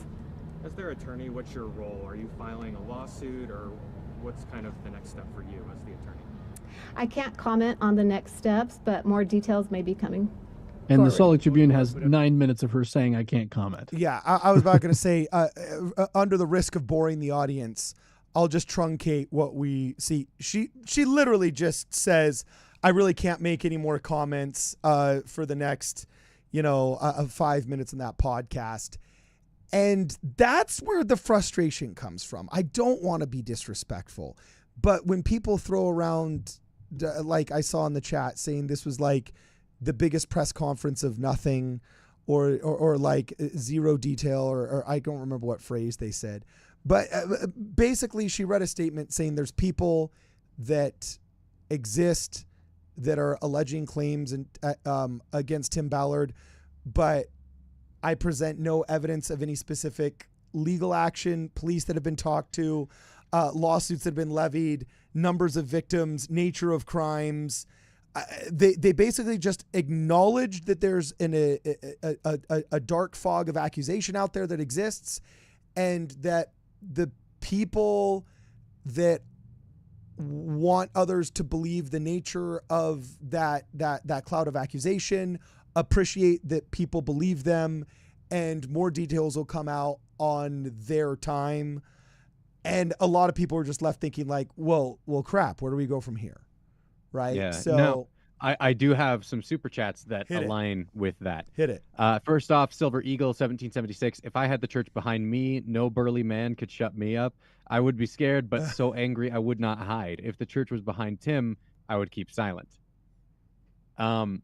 I think it's hard for us to judge what we would do in someone else's situation, right?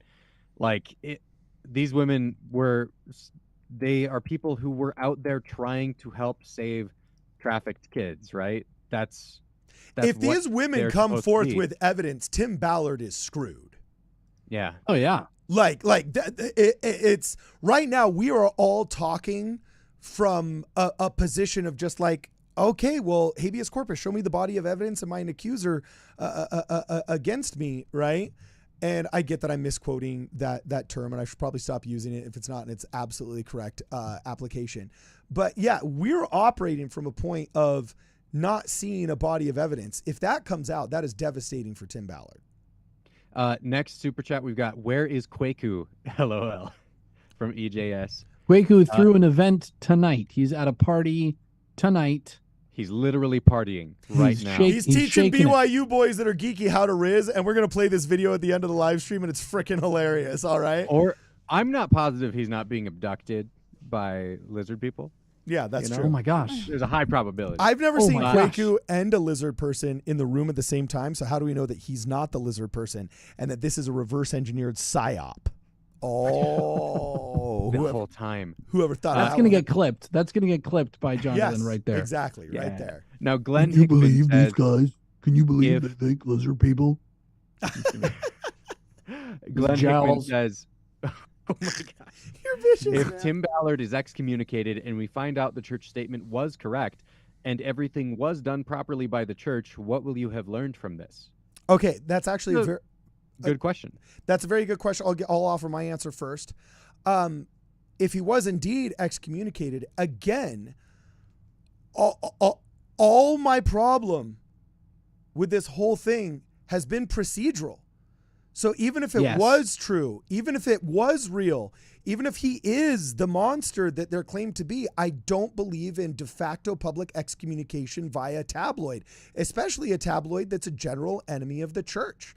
I believe that even if somebody is a redcoat, John Adams believes so much in the idea that we're all entitled to a criminal defense, even the worst among us, that a member of the revolution who was fighting against redcoats said, I will be the public defender of the redcoat. So again, it's so hard for people to fathom. Like, well, if it finds out that Tim Ballard actually is indeed guilty, will you change your mind? My mind has never been concerned about his guilt or innocence. It's been concerned about the procedural nature of a de facto public excommunication. It's literally that simple, guys. Now today, I think it was today, I'm not sure I should say their name, RFM and Bill Reel, really sad, miserable anti-Mormons, had a response to one of our streams precisely about this. And they're saying, listen to these guys trying to cope. They're trying to cope with the fact that the church made a mistake. And it's just like us in the 1980s with the salamander letter. And that's how we lost our faith. And isn't it sad to see these guys going through the same thing that we went through, and they're losing their faith, and they made this whole hay out of this thing. They played a clip of a PR representative from We're the talking Church of about the Jesus guy Christ. that chickened out of a debate with us, right? Oh, is that the same guy who was like literally at the debate but wouldn't walk 3 steps up to grab the microphone I that don't you even purchased want to for him? waste my breath on. Oh, that was the same guy, wasn't We're it? talking about the guy who literally looks like his thumbnails got done on Microsoft Paint in Windows XP or 96. Is that what we're talking about here? I think that's the same guy. Yes. They played a clip of a PR representative from the church saying, the PR department doesn't have its own agenda. We're aligned with the church. Look, if the PR department screwed this entire thing up, it wouldn't affect my testimony in the church one whit. It wouldn't. It would affect how we address the procedural nature of the church, because Yeah, I have sure. found you have been. I think anybody who is like letting this get in the way of their testimony of like our apostles and prophets is maybe getting a little bit too emotionally involved in this situation. And I would say take a step back, pray about it. You're going to be okay. Like this, at worst, is something procedurally was done incorrectly, right? Yeah. We have, and on top of that, we have precedent from like apostles and prophets in the past publicly calling each other out, and then things work out over time. We'll see what happens, but I mean, it was a good question. What would we do if it turns out that this was the exact way things should have gone down? I mean, maybe there will be something in the nature of the claims that'll make it seem more reasonable the way that the church I know exactly what will happen. If these women can prove these claims, they're going to be on this freaking show talking about what happened, and that will stand as a record against Tim Ballard if it's true. It's that simple. I don't think we need to demand that they appear publicly in any certain No, I'm place. not demanding. I'm just saying, agree. like... I demand. Oh, we demand. That wasn't a demand. Oh, Garden demands. He's demanding. I guess what I should say is I will be inviting them to tell their story in the most public way possible, if it is true. And this actually ties into Danny Gray. He made a super chat as well. There are church members who support Tim, saying the church is fallen and apostate and making YouTube channels for it. Imagine revealing yourself as a victim and being called a liar at church. Yeah, he's got a point. You could have some of the women coming forward saying, hey, yeah, this is what happened to me, and then have some of these people who are kind of out in left field say, no, you're a liar. Exactly. Because they've put Tim Ballard on this pedestal, right? Guys, don't do that. If you're in the church, don't do that, guys. If somebody comes out and they say that they've been harassed or abused or something, good grief, get out of their way and let them speak. Don't make women feel like it isn't a safe place. The church is supposed to be a safe place. Speaking of the safety, I wonder, Brittany, what are your thoughts on this with like the accusations coming from anonymity? I'm conflicted I know that's a political answer, but that's how I feel. I feel like if they are scared, yes, be anonymous. Like, do it.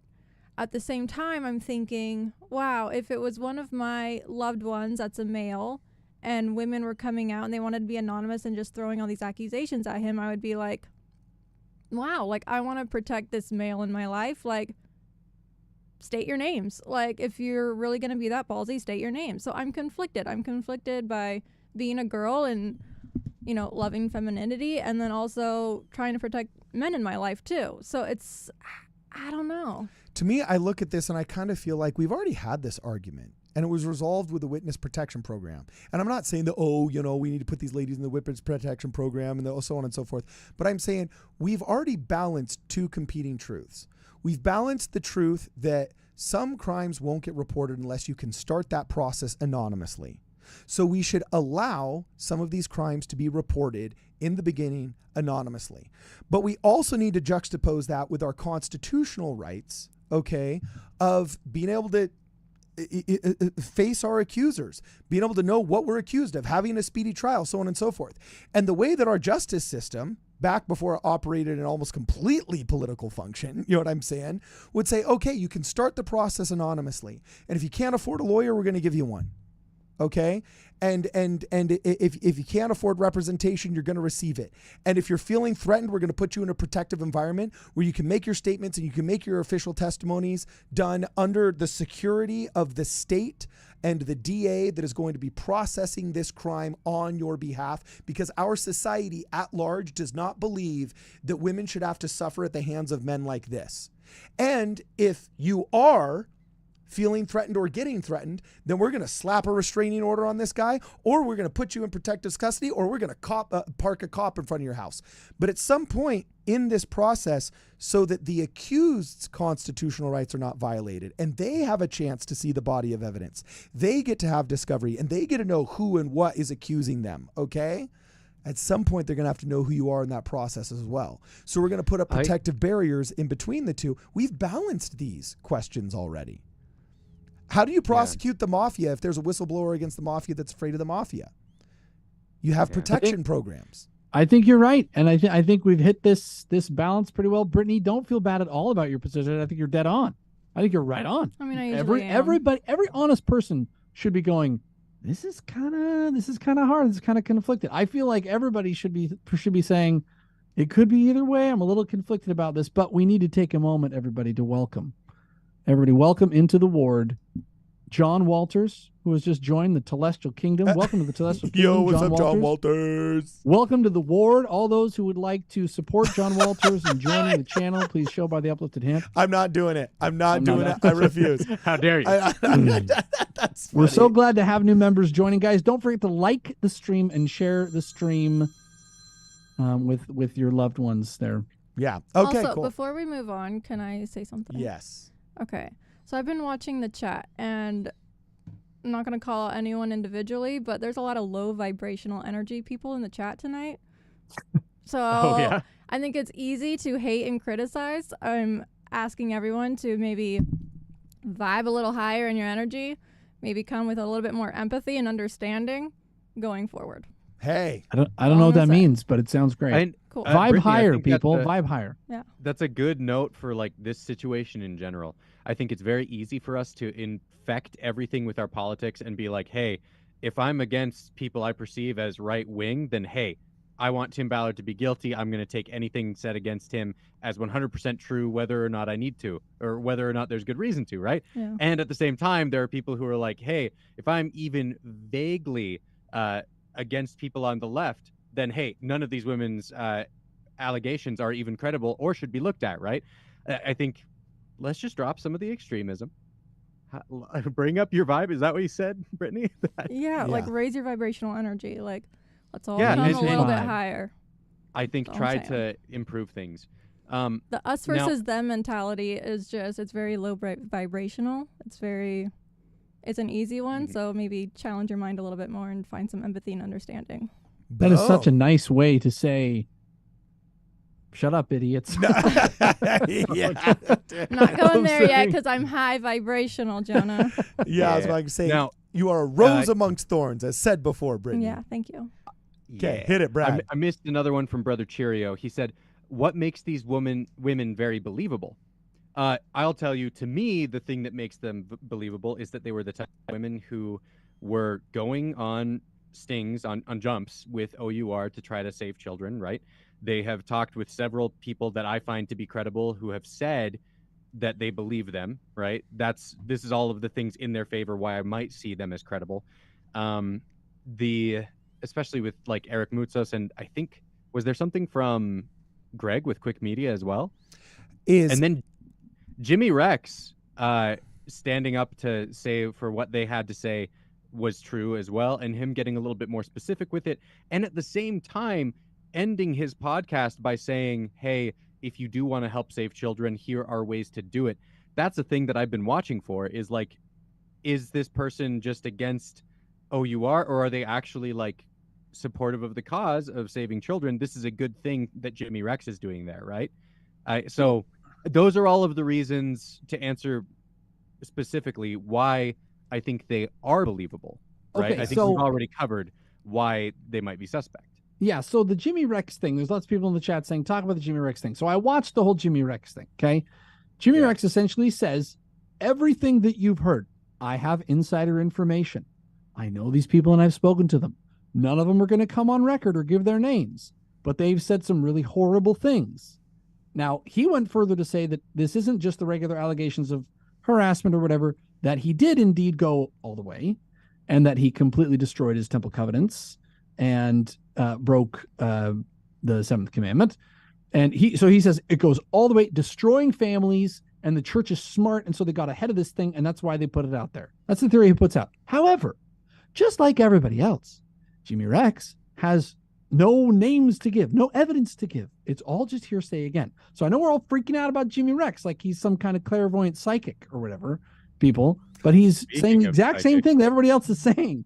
Well, and so it's not necessarily that he's a clairvoyant psychic. I mean, he was one of the early operators that has firsthand experience, especially having gone, according to his testimony. He's close. That's what gives him credibility in my mind, right? Like he cites none of that. But he cites none of that. He says, I have insider information because I know all the characters in the story, and I've talked to them personally. If you were listening to the same podcast I was listening to, he cited specific examples where, for example, they were looking for trafficked children, and then he was able to call BS on this one guy who brought his girlfriend, and he was able to give what seemed to me effectively honest analysis. But he did admit that this was couched in 2, 3, 4-year-old happenings, that he had severed ties with the organization years ago. And he did say that, he believed the women. And I'm going to go back and I'm going to answer your question that you read, Brad, where you said, okay, well, what's the most damning evidence for Tim in this whole equation? And for me, it's the fact that everybody I trust that has spoken to these women has said they believe them. Yeah. Some have been dubious about evidence and, been like, why now? Or is this political? Or they've asked questions and they've challenged, they've pushed back, and so on and so forth. But all of them have come out saying, I believe them. And this is a conversation that I've had with some of the pro Tim Ballard people. You know what I'm saying? Every once in a while, somebody that's, very pro Tim and thinks this is just another matrix attack from the liberal left and so on and so forth, and wants to call me and thank me for not just, jumping on the bandwagon. I always remind them, I'm like, look, you're not thanking me for anything, bro, because this isn't a tribal effort. I'm not on your team. And if just by me giving a neutral approach to this issue and trying to sterilize it of emotion as much as possible and replace emotion with evidence and be as ethical as I can in approaching it, just because you're so used to being like treated horribly that when you get neutral treatment, you think it's like pro treatment. I'm not your friend in this issue. And the biggest hurdle that the pro Tim Ballard folks are going to have to overcome is the straight up believability of these women, because if they're swaying these people that I've talked to that I view as completely serious, rational, and intelligent actors, then they can sway anybody. You know? I think we've beaten this. Yes. Sorry. Beaten this keep horse going. to this point. Do we Yeah. want So we've to talk got about the two more supposed super X? chats. Oh, 2 more super chats. Hit it. And then we can pop into that. Yeah. I think we can tie these in. A Latter-day Saint on fire says, "It is war, and the war will cost our foundational morals in order to win. Those who are on the front lines of the war will be traumatized, no doubt." spooky. That did sound kind of spooky. Yeah. I wonder if this fit the context better earlier and it got buried for a minute. Probably. Yeah. But yeah, it's fascinating super chat to add in. Okay. Next, Catherine McDavid. "If there are text messages and behaviors in line with an undercover sex trafficker, then the women can say anything." Which, Wait, say that honestly, again. What is was a good point. If there are text messages and behaviors in line with an undercover sex trafficker, then the women can say anything. So, like, if they have been creating a persona, like building evidence to make it look like he was the type of person who would go out to buy kids, then they can say anything and there's going to be evidence to back that up, right? So that's her, I think, way of saying maybe take it with a little bit of a grain of salt, especially when things come up like the image of Tim Ballard with the tattoos, right? I was going to say that leads straight into the Adam Corolla interview of today. So let's let's do the X thing quick because that's going to be faster. Into Adam Corolla, does that work? Yes, sure. Yeah, so the latest coming out of the rumor mill, John DeLynn was very excited to announce to everybody, and I put it in the Discord. Yep. Oh, I'm sorry. Gosh, did I say John DeLynn? I meant Dr. John DeLynn. Dr. John DeLynn, guys. Jeez, Think you're of how many people savage. he has saved with open heart surgery, quadruple bypass. Dr. John DeLynn. I feel so Jonah, bad. I'll call you. You gotta vibe a little higher. Stop. Oh, savage. Yeah. Gotta be equal So in he the chat and these came out boys. on. Never He mind came that out there's on- more credible evidence against him. There's more forensic testimony against John DeLynn and his abuse of women than there is against Tim Ballard at this point. That is true. Yeah, so he You came know. out and he said, "This relationship was a huge lapse of horrid judgment on my part and is the single biggest mistake of my life." Oh, wait, sorry. I was reading his response to when he was accused of sexual harassment by all these women, and yet he actually, yeah, I'm sorry. He never accepted accountability for his actions, but he did issue this really embarrassing and pathetic groveling statement to his ex-Mormon subreddit minions because he's a disgusting person. Sorry, I was reading the wrong one in the Discord. Okay, So he said on Twitter, he said, "It's been reported to me by multiple credible sources, names most members of the Church of Jesus Christ would know, that the LDS Church held the disciplinary council for Tim Ballard on Monday night, and that Tim Ballard received notification of his excommunication last night, Wednesday, around 9:45 p.m. Can anyone please use LDS tools to send me the name of the ward and stake where Tim Ballard resides, along with the bishop and stake president's name? This isn't a dox." Perish the thought Dr. DeLynn would ever dox somebody. It's to give reporters seeking confirmation of Tim's reported excommunication. Boy, I wish I knew that you could just do that. You could just be like, "Hey, public, send me this person's this address, this doxing information, but this isn't a dox," and He just did it get to his around own it that sister. way. That's wow. I didn't know you could just say that. Oh, this isn't a dox, and that would excuse it all. So DeLynn, Dr. DeLynn, is now putting out this theory that he was excommunicated. Now, I have some thoughts about this because I've sat in disciplinary councils before. That would be breaking the land speed record for disciplinary councils, like Holy Toledo. That would be the fastest Most excommunication unethical thing ever. That would be light speed, unless it's been going on for months. Those type of decisions take a long time. So just scheduling, all right? Just the fact, okay, we're all on Latter-day Saint standard time here, guys, okay? Just getting the bishop an evening when he's not busy, and then getting the stake president, and then getting them both, and then getting the entire high council that meets either Sunday mornings or Monday mornings or whatever. That is a scheduling miracle. This is like the alignment of the stars here, that somehow they managed to complete this excommunication in under a week would be absolutely astounding. Do you think they could, though, given like how public this whole thing is? Maybe. And I would say they did have the Vice article from Sooner, right? So they had evidence against him from before. So it could be that they were working through things leading up to this point, right? Could be. Yeah. Some of the questions I had, because here's the deal. Again, in full transparency, I had somebody call me that I trust, say that they had been told this as well. Okay. And the person that told them, however, I would have viewed it as an ethics violation. And I wasn't able to confirm this. All right. When I called and I asked about this, I wasn't able to confirm it either. But again, that would be another question that I had procedurally.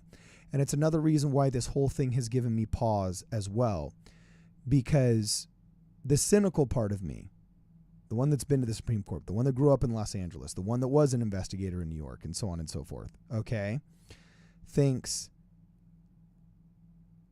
is it really possible that Tim Ballard in this environment right now could get excommunicated and we wouldn't hear about it within an hour?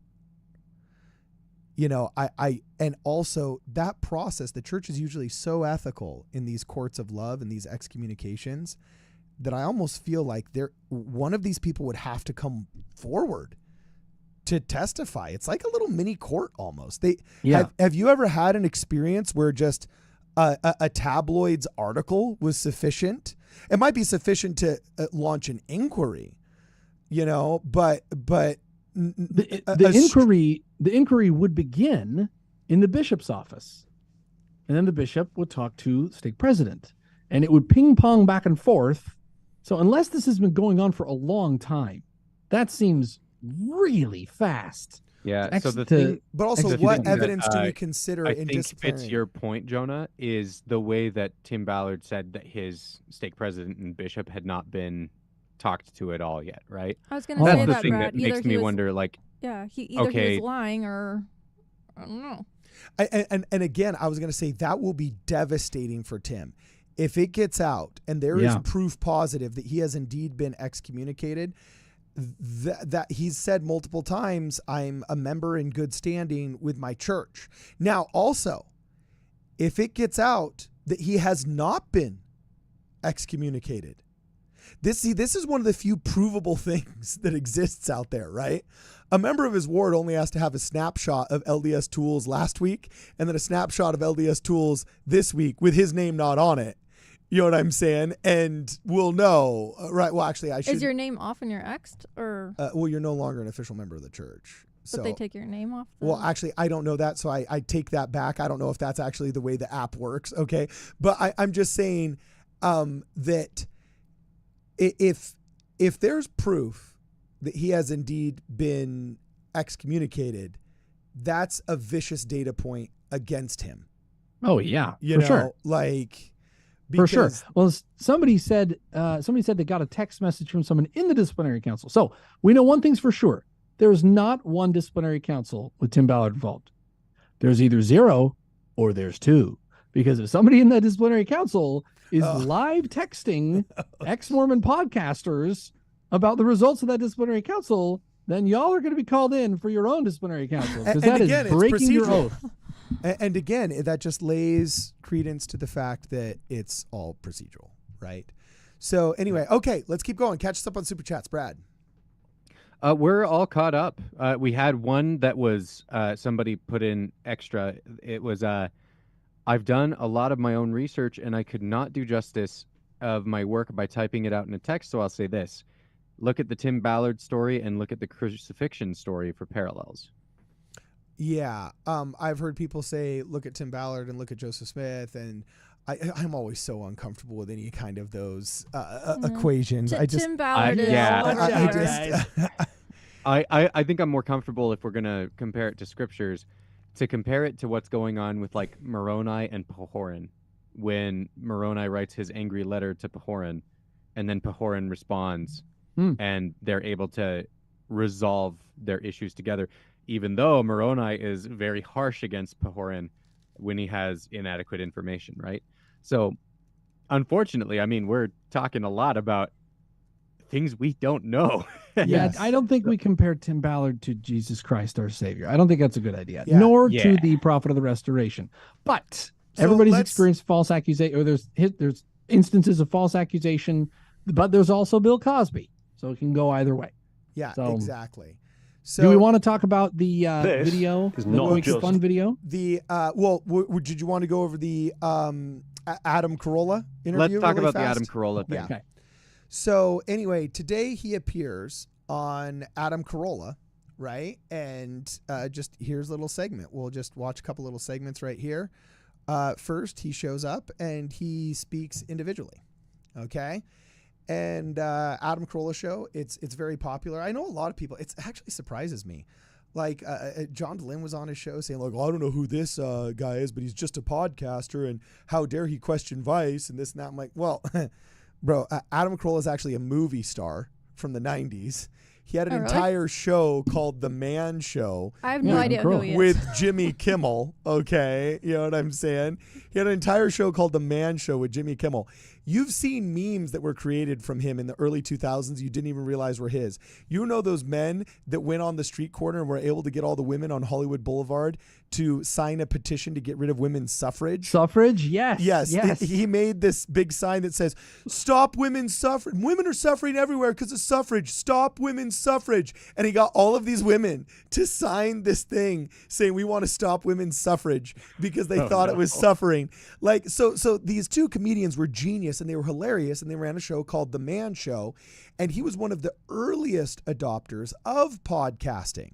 He's been in the podcasting game for nearly maybe 15 years, possibly 20 years. He's right up there with like Joe Rogan and Tom Green. Dude, this is a long time ago. I barely know who Adam Corolla is. Yeah, to be well, fair. either way, he's got over 250,000 subs just on YouTube, and on the audio podcasting platforms, I think he's still top 5. So anyway, when anti-Mormons are like, "Oh, yeah, well, who is he? Who's this doofus?" I'm like, well, I mean, come on, you might want to check your stats here before you. Oh yeah, that's fair. He's totally like a public figure. It's so anyway. So here we go. We can start in the middle, and he shows up, and this is one of the notes I'm gonna have to go through just so I make good on my promise of saying all of the data that I've gleaned in the past week.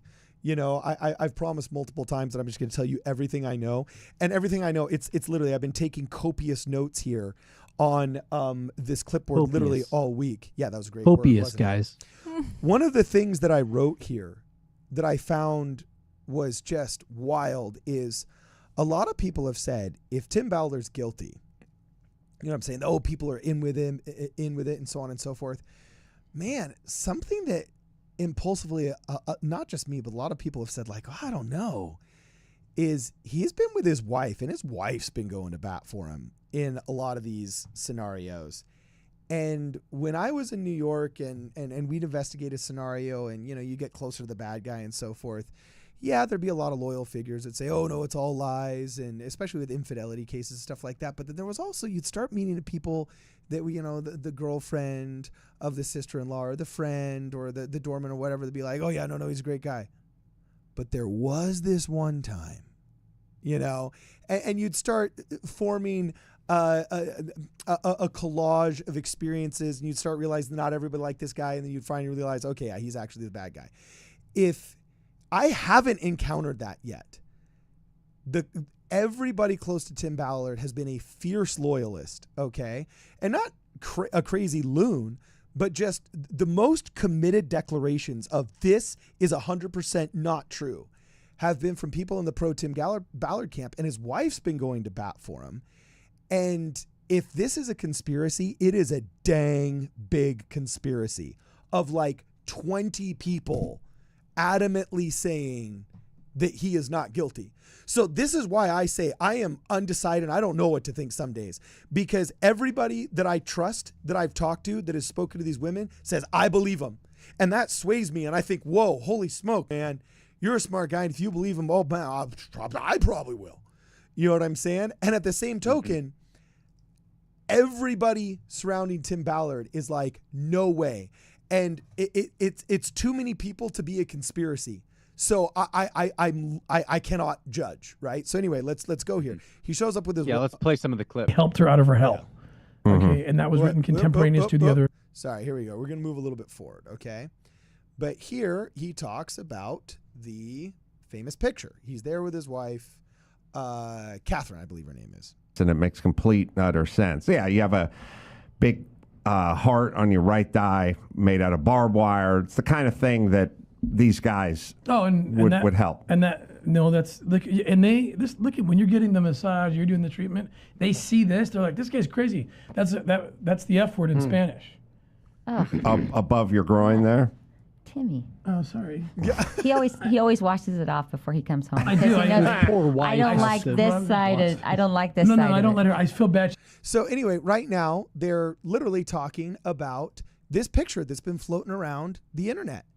And it's of the tattoo artist that has put all these different tattoos on him. And you can see it here in graphic detail. He's asleep. If you zoom in on his face, you can see his eyes are closed and he's asleep.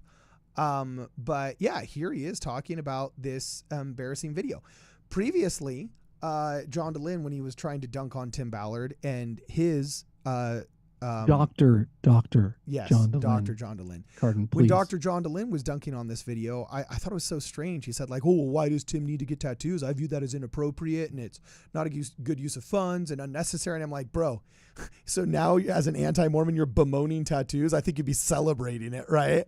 But either way, it's like, well, no, it makes perfect sense. And he says, well, why, if he's already got a woman to pull off the couple's ruse, would he need tattoos? Well, bro, like, didn't you see Tom Cruise knock out the air marshal in the last Mission Impossible saying, dude, you just got to look?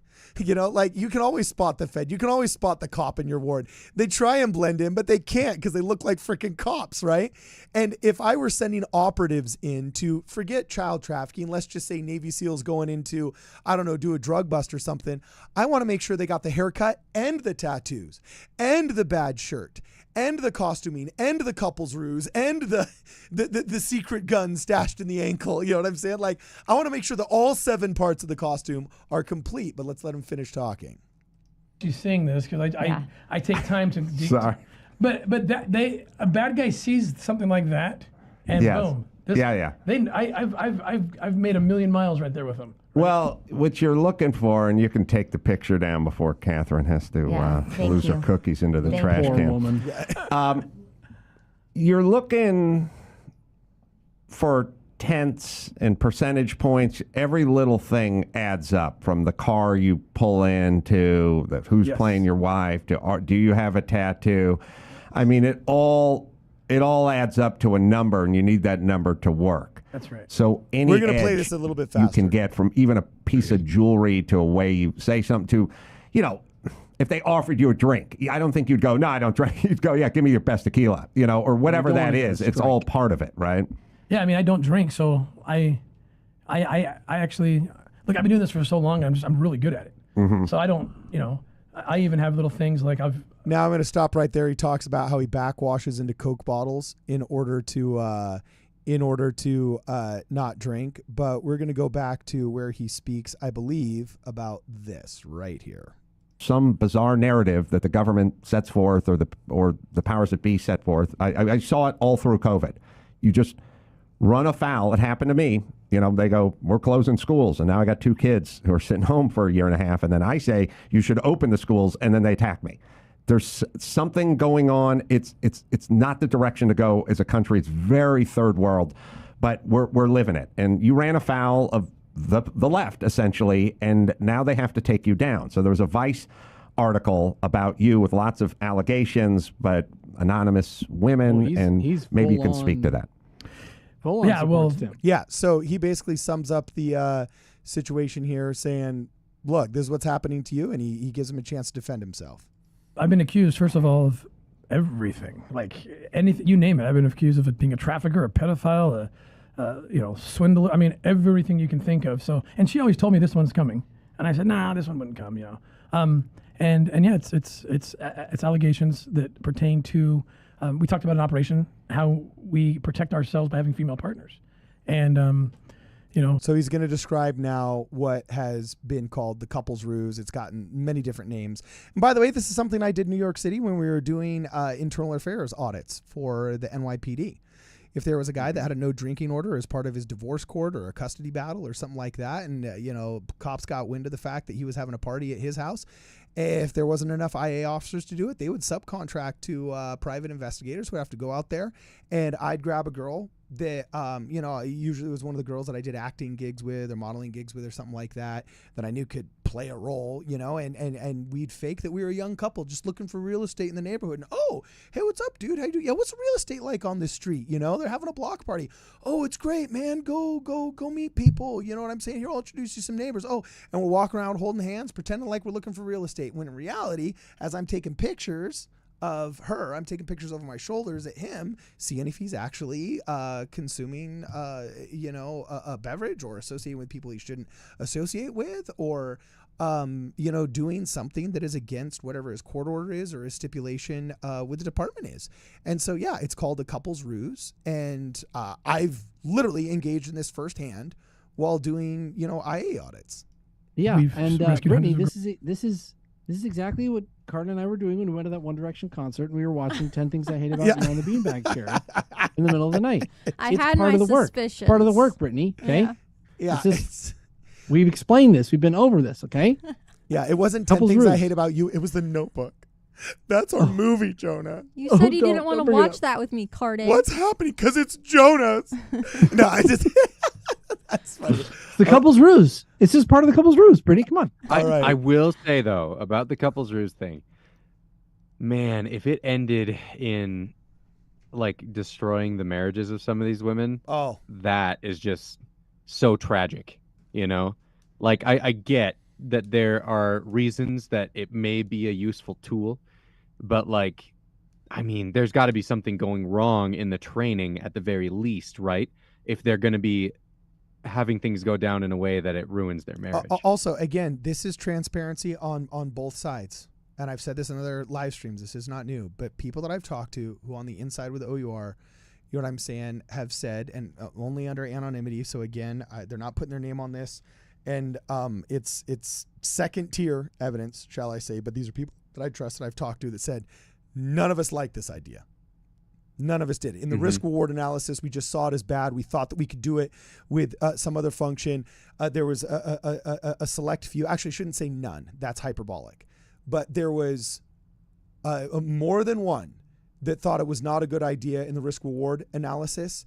And others thought, okay, this might be tactically necessary. Let's do it, so on and so forth.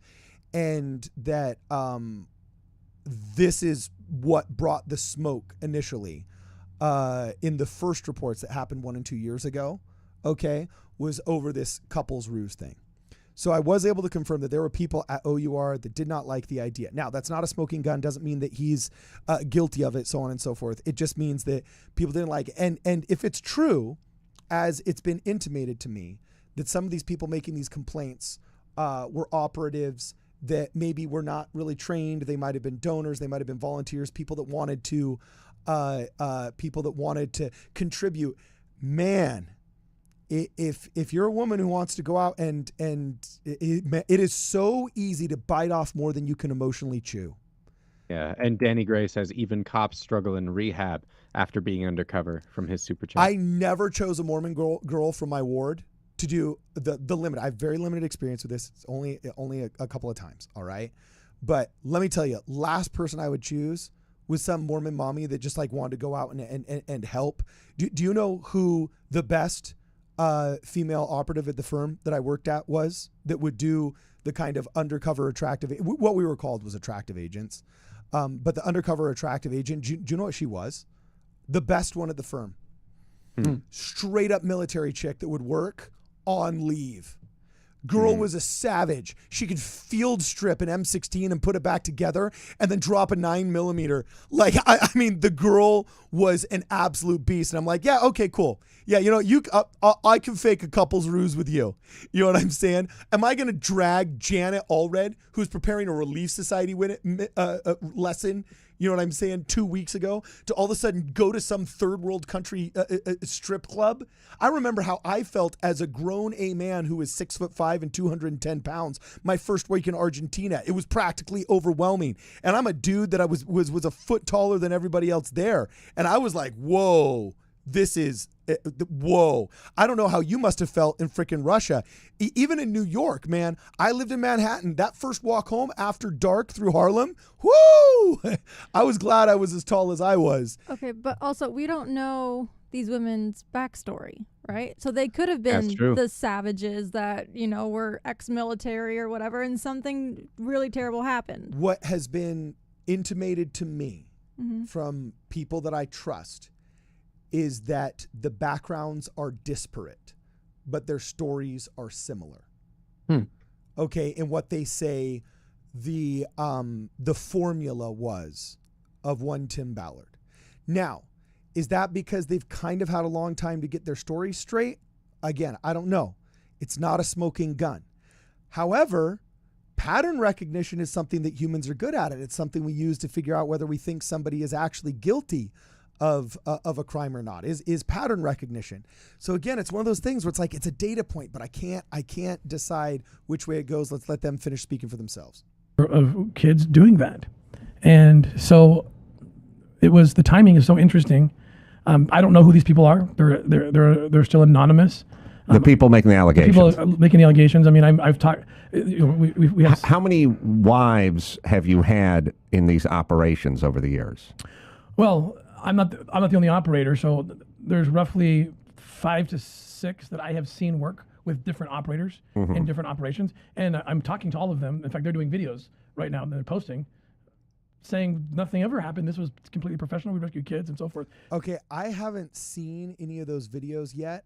I have been privy to a conversation that now the link, it says the video's been private, but he did do a podcast with Marisol Nichols, who is going to be referenced here in a minute, who is a very young, slender, attractive, athletic, kind of racially ambiguous, looked like she could be Mediterranean or Latina or Greek or, gosh, send her to Israel and people might mistake her for a Palestinian, right? Apparently she did some of these operations. One he will specifically reference here with him.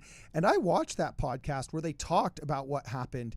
And one of the greatest lamentations that I've heard from the pro Tim Ballard people, especially over at the Spear Fund and OUR and things like that, is that now these tactics are in the zeitgeist, and it's almost like we've been forced to give away trade secrets in our defense of Tim Ballard, right? So now he's going to talk about how he does it. So it's a lot of it's very confusing to me because the numbers don't add up. I don't know who these people are, what the number is, and because there's only a handful of women who have ever done this. That's correct. It's a very small pool.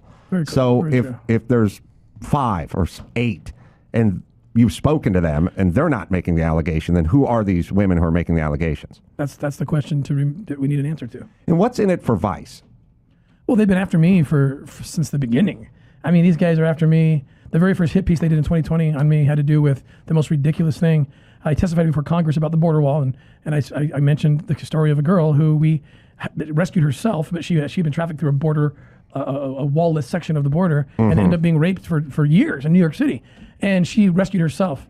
I wrote an op-ed how she rescued herself. I testified before Congress how she rescued herself. But in a Fox Ed op-ed that I wrote, I said that we helped her out of her hell. Okay, and that was written contemporaneous to the other testimonies. What'd you say, Jonah? Vice has always had it in for Tim Ballard, which only makes their claim less credible. If it turns out to be true, it's just the perfect storm of sounding really uncredible because Vice is a rag and always has been. And I mean, now they're even worse because after watching our stream, their IQ dropped 40 points. So they're getting worse by the day, right? Brutal. All right. They were bad before. Now they're even lower IQ. They're vibing very low. Am I right, Brittany? Am I right? Yeah. So I'm going to play this at 1.5 speed really fast so we can just burn through it really quick and see what they have to say, let them speak for themselves, and then we'll go to the super chats. I gave. And they said, look, Tim Ballard's taking credit for rescuing her when she rescued herself. And they knew darn well that I had clarified. They did a whole story just on that. So that was 2020. They've never let up. We got to find something wrong with this guy. And I think it has to do with the fact that I showed up with Trump. Yeah, well, you said if we built a wall at the Mexican border, then that would help this horrible process that you're involved with. Now, I will have to say, again, as I'm making good on my promise of talking about all of the new information I've been able to glean, this was a really interesting revelation. Before we had to worry about the, has Tim Ballard been excommunicated thing, I was able to talk to representatives, and there was the previous rumor that, his calling election has been made sure, so he was walking around and saying that and stuff like that. I was able to get an emphatic no, from somebody close to him that was willing to go on record and just say literally 100% that's a false claim. And then also, I asked him specifically this. I said, people have said that Tim Ballard launched his political campaign as a defense of the rumors he knew would be coming through Vice. Because don't forget, Vice reached out to the church for commentary. In their own interview with John DeLynn, they said, you know, the church had like 2 weeks to comment on this article that we were writing. You know what I'm saying? I think they might have even said 3 weeks or something. And they'd also been writing for years articles on Tim Ballard. And Lynn Packer had been doing his independent journalism against Tim Ballard, and so on and so forth. And so a lot of people surmised that Tim Ballard literally said, I'm going to run for office, so because he knew the accusations were coming, so that he could say, this is all political, which would be a very shrewd move. But again, we're taking all options on the table, and here we're being neutral.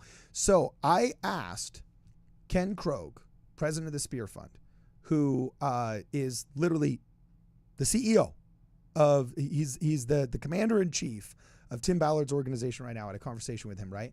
And I said, do you have any evidence that that's not true? Okay. And he said, how would I prove that? And I'd be like, well, when do you know for a fact that he wanted to be like a candidate, right? I'm paraphrasing this conversation here, right?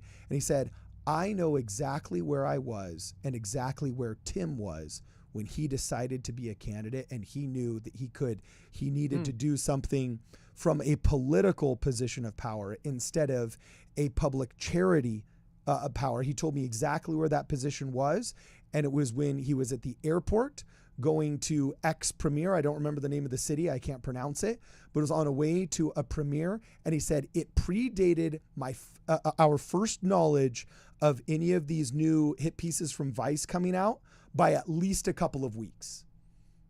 And so I was like, okay. So that's a data point where somebody that I trust, who's willing to go on record and put their name on it, says, I'm 100% confident that these allegations are false. And also, I remember exactly where I was standing and where he was when I was having a conversation with him, when we said, okay, we're going to have to launch an exploratory commission, check out a candidacy, maybe consider you as candidate Ballard instead of Tim, cool rising movie star with his child-saving organization Ballard. So that was another data point to consider here that in this case would lend credence towards his claim that he's making on the Adam Corolla podcast that this is all political. And by the way, Adam Corolla is going to totally eat this up because he's one of like 3 conservative celebrities in Hollywood. And then they heard Wall, and now it's you and Trump, and now the Trump derangement kicks in, and now you must be taken down, even if your motives are to save children. That's right. And every story, no matter what the allegation, it seems like there's a picture when I was briefing Trump in the White House. So once you have that picture up, then the left or leftist will say anything you want now. Right. Because he's sitting next to Trump talking to him. Yeah. So the allegations were you showed them a picture of your tattoos and your underwear. You insisted on sleeping in the same bed with them and showering with them and things of that nature. Can you address that? Yeah. Okay. This is a big claim that is going to get addressed right now by Tim himself. The picture is so funny. I have it. I'm talking to my team, so I'll show it to you. It was taken by the tattoo artist. I'm completely asleep on a couch with my hands and arms propped with pillows, and it takes hours to do this. It's like an actor, like a movie. I have tats all over my body, so I'm in my underwear and I have tats on my leg. I'm asleep. It takes hours. You got to lay there for like a couple hours while it dries. It's a henna tattoo. Oh, it's a henna tattoo. Yeah, it's a henna tattoo. I'm getting ready for an operation. So the tattoo artist named Katie, she's done a video. She took a picture because I have to go back many times in that cover role, in that role. So she took a picture while I'm asleep. It wasn't sexy. It wasn't anything. It was just to take a picture, and then she sent it to a couple people and said, "Hey, keep this archived so that when Tim goes back into this case, I can redesign it exactly the same. We can't be off here." And that's the entirety of the picture. That's it. So he contextualizes the whole tattoo thing as we spoke earlier. I believe the shower story is coming up. Well, can we see that picture? Sure. Well, tell your team to send it to our team, and they'll put it up. But, see it, so this is the kind of nonsense that, again, you just have to, I don't know, it's a new world order. We have to just deal with this on a daily basis. So you would get tattoos as part of the role, part of the character that the kind of guy who would be into this would be the kind of guy who had tattoos. Is that why you did the? Absolutely. But you didn't want permanent tattoos. No, we do. We have a couple of henna tattoo artists, and they get us looking like Adam's crazy full party in for Team Team Tim, huh? Yeah, I was about going to say, this is like red meat to the conservative wolves, man, because let me tell you, Adam Corolla, now it's fair because he's looking at this from just a purely political standpoint. Oh, here's a previously MAGA guy getting lambasted by Vice who said nasty things about me. He doesn't know necessarily all the inner workings of the claimed psychic, of the who's M. Russell Ballard and why is using his name in fundraising bad? What's a de facto public excommunication? He's not privy to all those arguments. He's mostly viewing it from a completely atmospheric political lens. Yeah, partiers and tourists. Mm-hmm. The other was insisting on sleeping in the same bed with the woman. No, I mean, the closest that allegation would come from is the story I told you where we're getting a couple's massage and we're blocking for each other so no one's actually getting touched by the sex worker and we're having credibility. So that would be the closest to that, But you're on separate beds. Yeah, you're on separate tables. Yeah, but how would it work if you're posing with your wife and you come into town? Do you have to stay at the same hotel? Do you have to stay? Okay, there's only one thing that I am going to say about Tim. You got to get better at holding your wife's hand, bro. Let's practice that one a little bit. If you're going to be fighting for your life in the media and you're going to try and be convincing people like, oh yeah, we're super casual and have a great relationship. Let's just, I get that he's trying to defend himself and he's trying to talk to Adam Corolla right now. But I was like, that one was a kind of funny observation that I had, but yeah, let's let him continue. Partiers and tourists. Mm-hmm. The other was insisting on sleeping in the same bed with the woman. No, I mean, the closest that allegation would come from is the story I told you where we're getting a couple's massage and we're blocking for each other so no one's actually getting touched by the sex worker and we're having credibility. So that would be the closest to that, But you're on separate beds.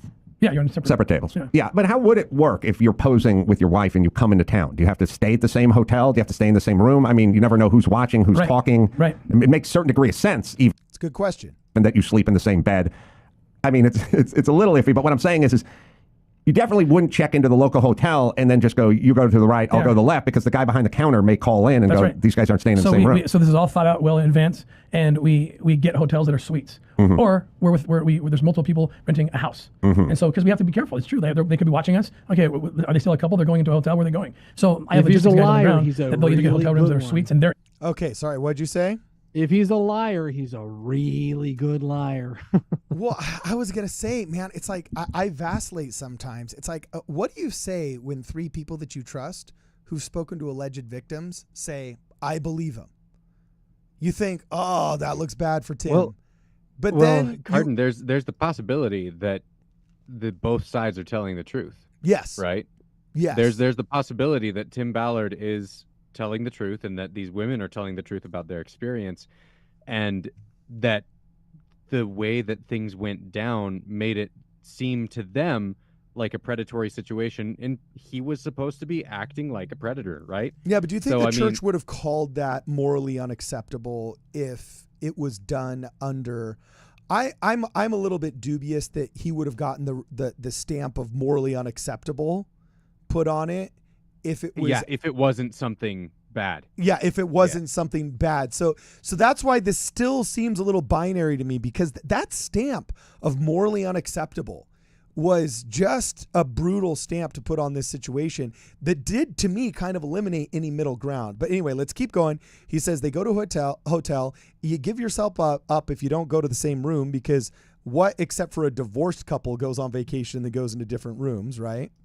In there already, and I'm always hanging out with someone else. Like, oh, my buddy's traveling with me too, right? So yeah, I mean, we consider ourselves undercover the whole time, and we'll go into what we call the sting house, and usually we do Airbnb because that's easier, and we just go in, and so if they see us go in, and there's 5 bedrooms in there, right? And the bad guys aren't coming in the bedroom into the house to see that you're not in the same room, so. Right? And then shower together.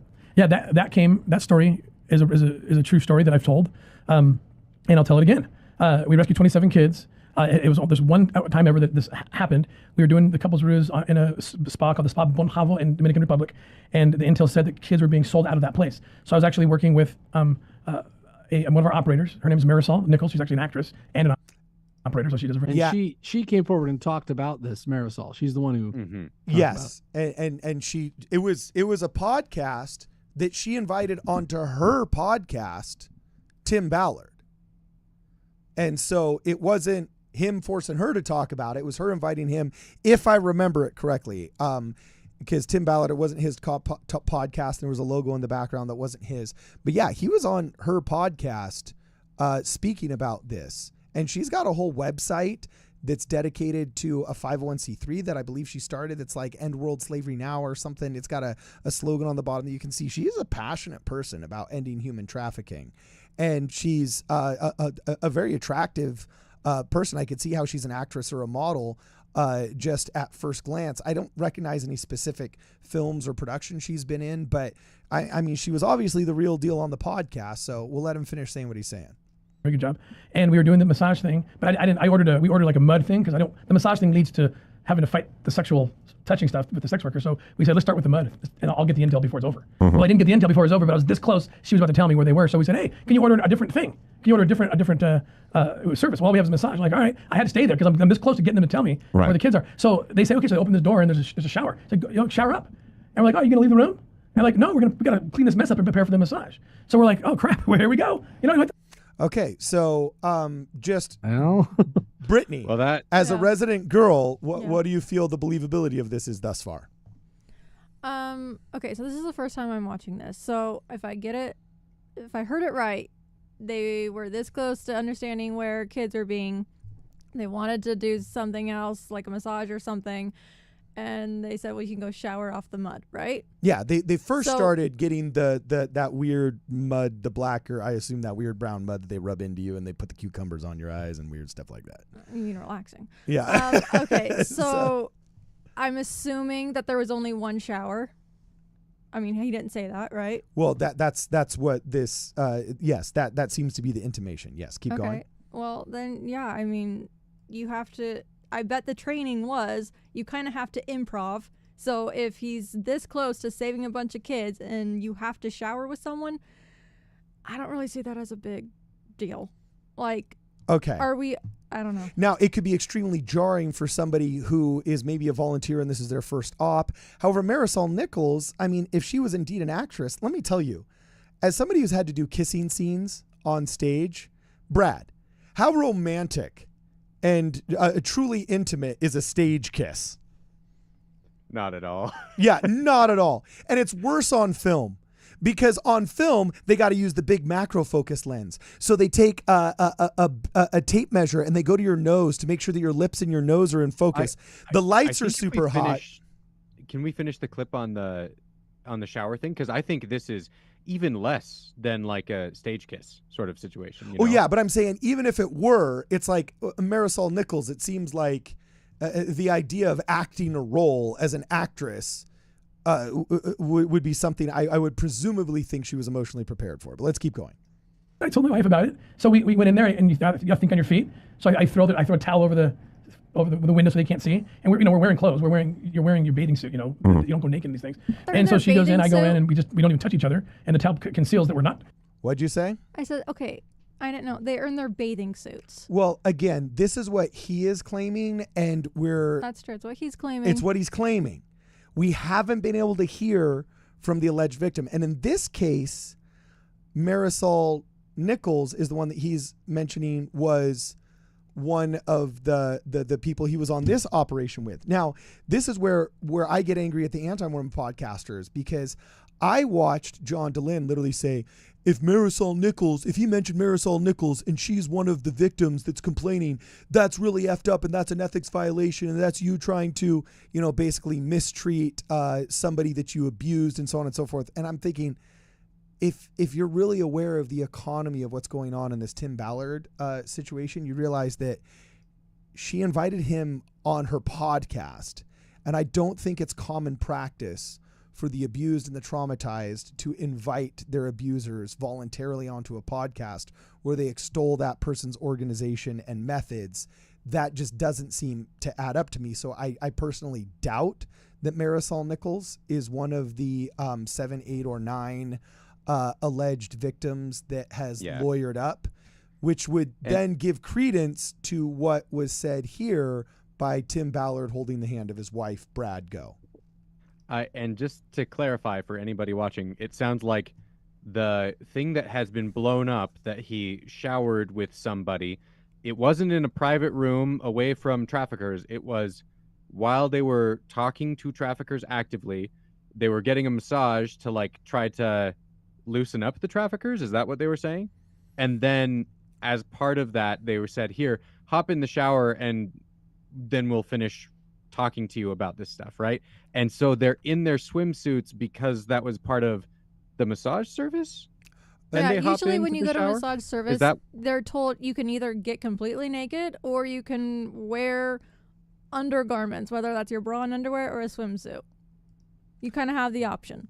Now, also, this is South America. We don't know if the same social norms That's apply. true. I've only been to American ones. Yeah. Well, or in my case, a unicorn onesie. Yeah. But just to be completely clear, the showering incident happened in a spa setting where that's they what were there with traffickers. This is what Tim Ballard is alleging, that they went into this spa scenario to gain intel as to where the trafficked people are, because that was what intelligence had told them was the front that they were trying to penetrate. That was the pipeline they were trying to become part of. So let's let him finish saying what he's saying. Go.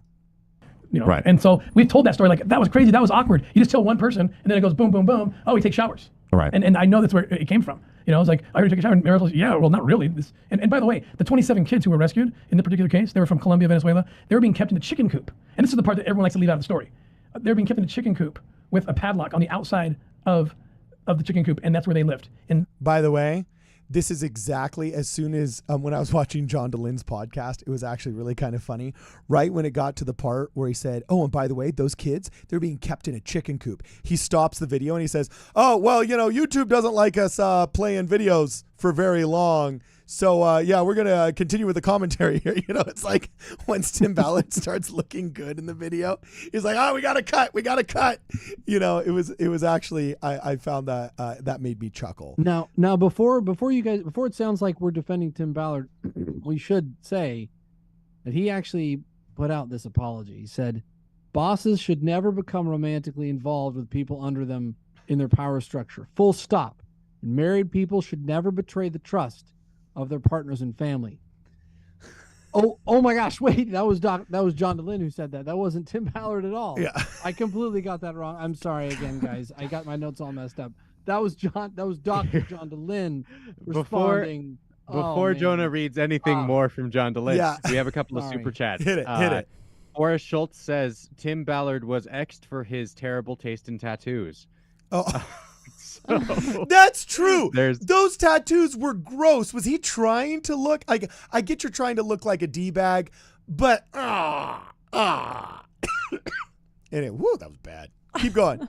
Now, Brother Cheerio says Rex said he believes the women. I think Jimmy Rex, but he didn't see anything Tim cheating or harassing women. At least that's what I understood from his statement. Yeah, so Jimmy Rex said that he believed the women who came and talked to him, but he didn't necessarily witness things from those women. Okay. And then Spam and Tang. Okay, I don't know how I'm going to euphemize Just euphemize it, bro. Okay, so he's saying, now what if Tim made them, the women, do... that type of engagement... Yeah, like Eric said, but it wasn't on a trip. It was in their interviews, and M. Russell Ballard approved it, and they are too embarrassed to come forward because of the shame. Well, that's like left field. I think that's some pretty extreme speculation. I mean, a when we look at what?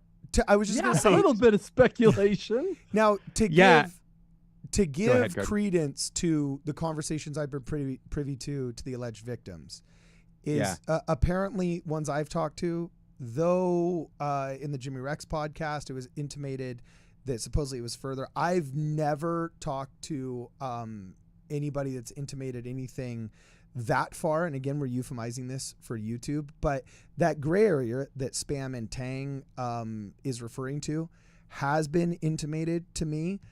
Now, again, really? Yeah, but separately, what's funny is we're getting what I call the Hillary Clinton Bill Burr effect. Like Bill Burr one time in an interview with somebody who was spouting a bunch of like anti-Hillary Clinton conspiracies, like literally said, bro, like slow down.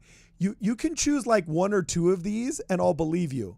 But she can't be in the Illuminati, a Freemason, and doing, you know what I'm saying, this, that, like I bet you she's probably killed somebody, and I bet you she might have been in a secret organization once, right? But she can't be guilty of all 7 of these things you're saying at once, or it's like she couldn't wake up in the morning without having a heart attack. There would just be too much evil all at once, right? So what Spam and Tang is saying here is I could believe, based off what has been intimated to me, that maybe one of those 3 could be true. And that's one of those 3 is the accusation. You know, I bet you the average person might believe, oh, well, maybe, you know, he name dropped M. Russell Ballard's name too hard once. You know what I'm saying? Or, you know, maybe these ladies, oh, yeah, maybe they're not coming forward because of the shame. Or that maybe once on an operation with an attractive operative when he had a chance, either in his office or elsewhere, maybe he did go too far. I don't think all 3 at once under the approval of M. Russell Ballard. That's just too much all at once. That person would have a heart attack when they walked out the front door in the morning, right? So, yeah, we can move on to the next super chat, I think. Yeah, next one is a great one. Jordan Oliver, resident girl, not derogatory at all. Resident girl? Why does it? Oh, talking about Brittany? Yeah, talking about Brittany. Resident supermodel, I believe I said, right? I think that's what you said. A rose amongst thorns, resident goddess.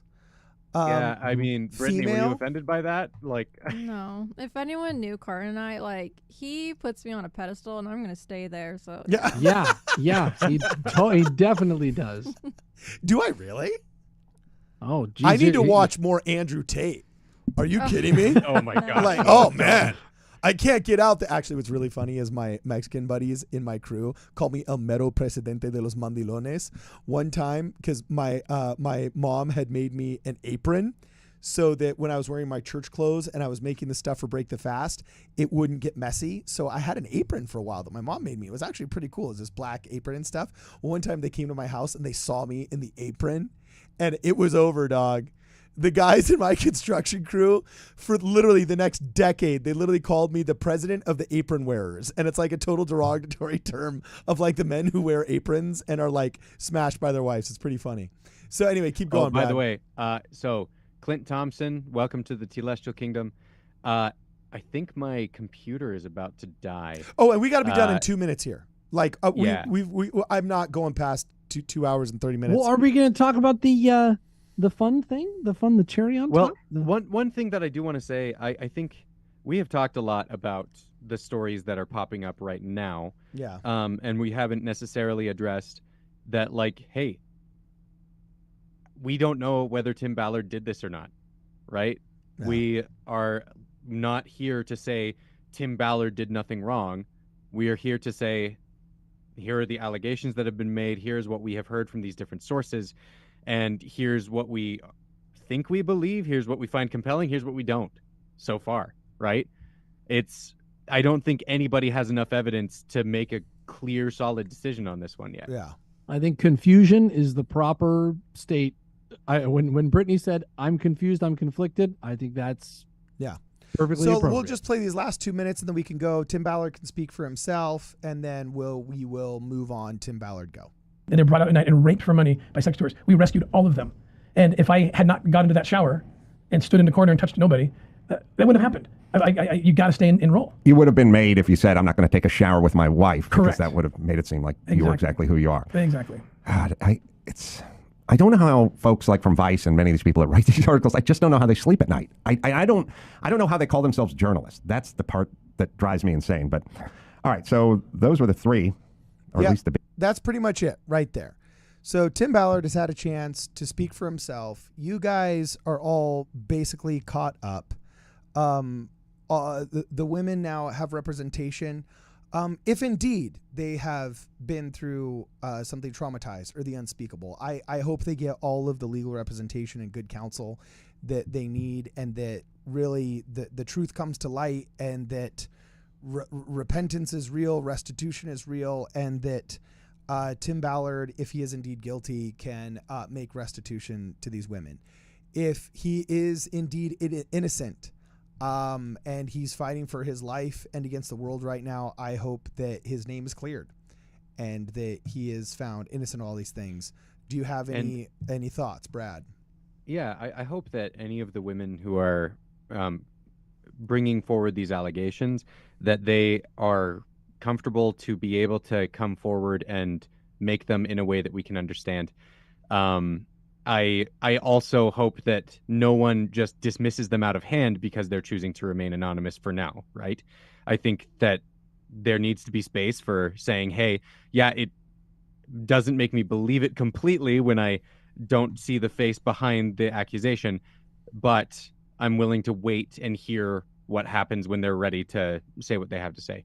And Glenn Hickman here, not related to the topic, but I heard President Nelson will be at home during conference due to health, praying he's doing okay.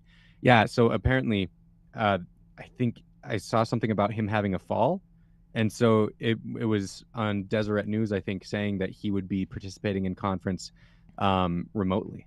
Is he going to Zoom in conference, bro? Yeah. That's what he said. Like, really? Yeah. Yeah. Okay, cool. Brad's We lost computer Brad. died. We lost Brad. Oh, no, we it lost says. Brad. Oh, it says it's connecting to the audio, so that's kind of funny. Well, we have one fun thing to cap this off. Do we want to talk about the last piece of the Discord? You do want to watch it. Do you want to watch it, buddy? Are you talking about watching Kwaku L Riz or the Prospective Latter-day Saints aren't going anywhere? Look at the numbers. Either one. Either one sounds delightful. Actually, here, why don't you read this one because you put it in the Discord. I do have the video. Maybe we can watch both, but just. So if anything is more insane than Vice actually getting a story right, it's Deseret News printing a positive article about the Latter-day Saints. Okay. This was written just yesterday. A perspective piece from Deseret News talking about Latter-day Saints and their growth. They obviously watched our episode on debunking Mormon shrivel. They obviously watched our episode. This is proof. The Deseret News is watching Word Radio. Because in this article, they talk about the signs, contrary to the online rumor mill, that the church is actually growing.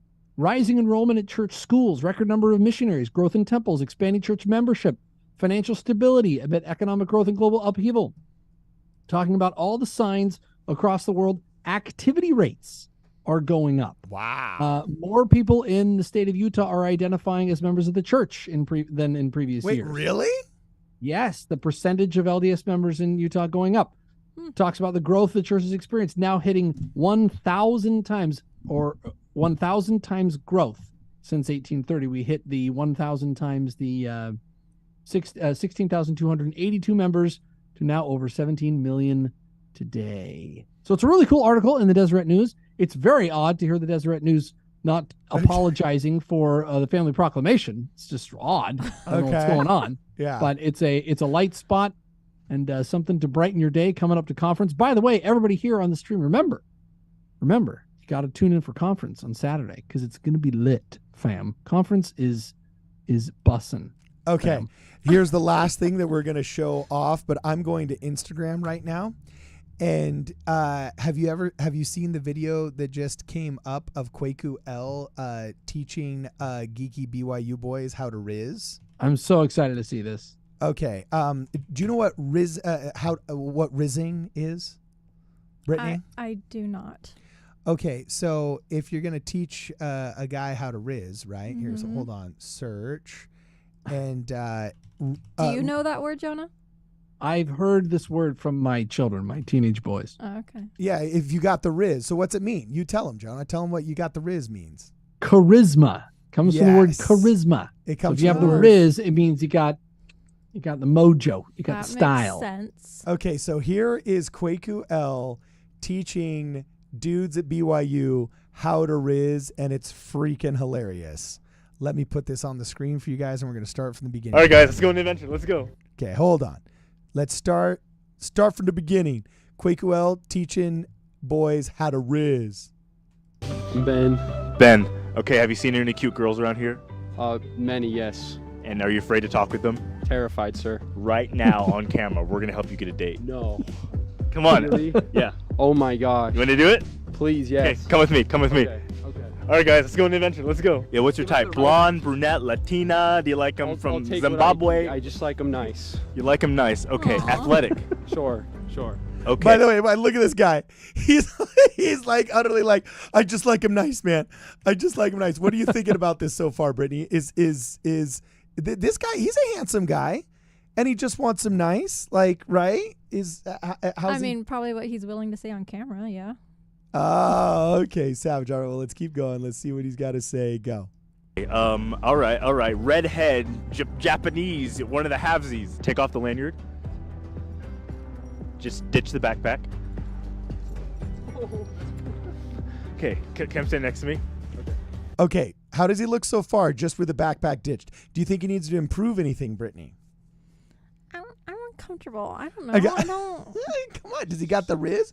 You're the resident I just found out supermodel. what Riz was like 2 seconds ago. I don't know. You're our resident smoking hot supermodel chick that all the dudes want to pick up on. You are the object of the desire generally. So you got to tell us if our dudes are doing well, man. Our fellow bros.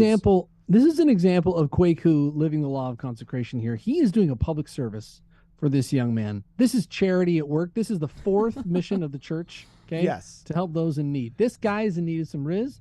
Kwaku is there for him. We are not all just talking at Word Radio. We are doing public service right here. You can see it documented. Okay, so here we go. Kwaku L teaching the boys how to Riz. We're gonna switch shirts.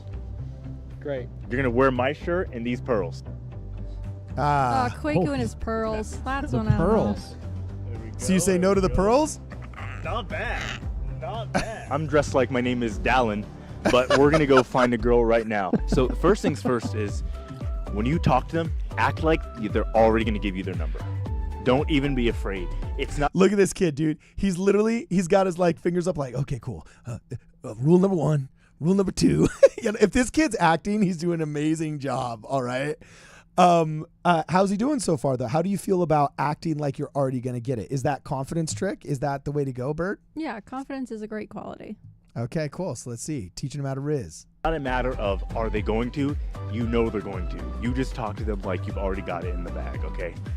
Say we're giving out flyers to an event next week, and I'm only inviting beautiful girls. Oh, by the way, dude, I can testify.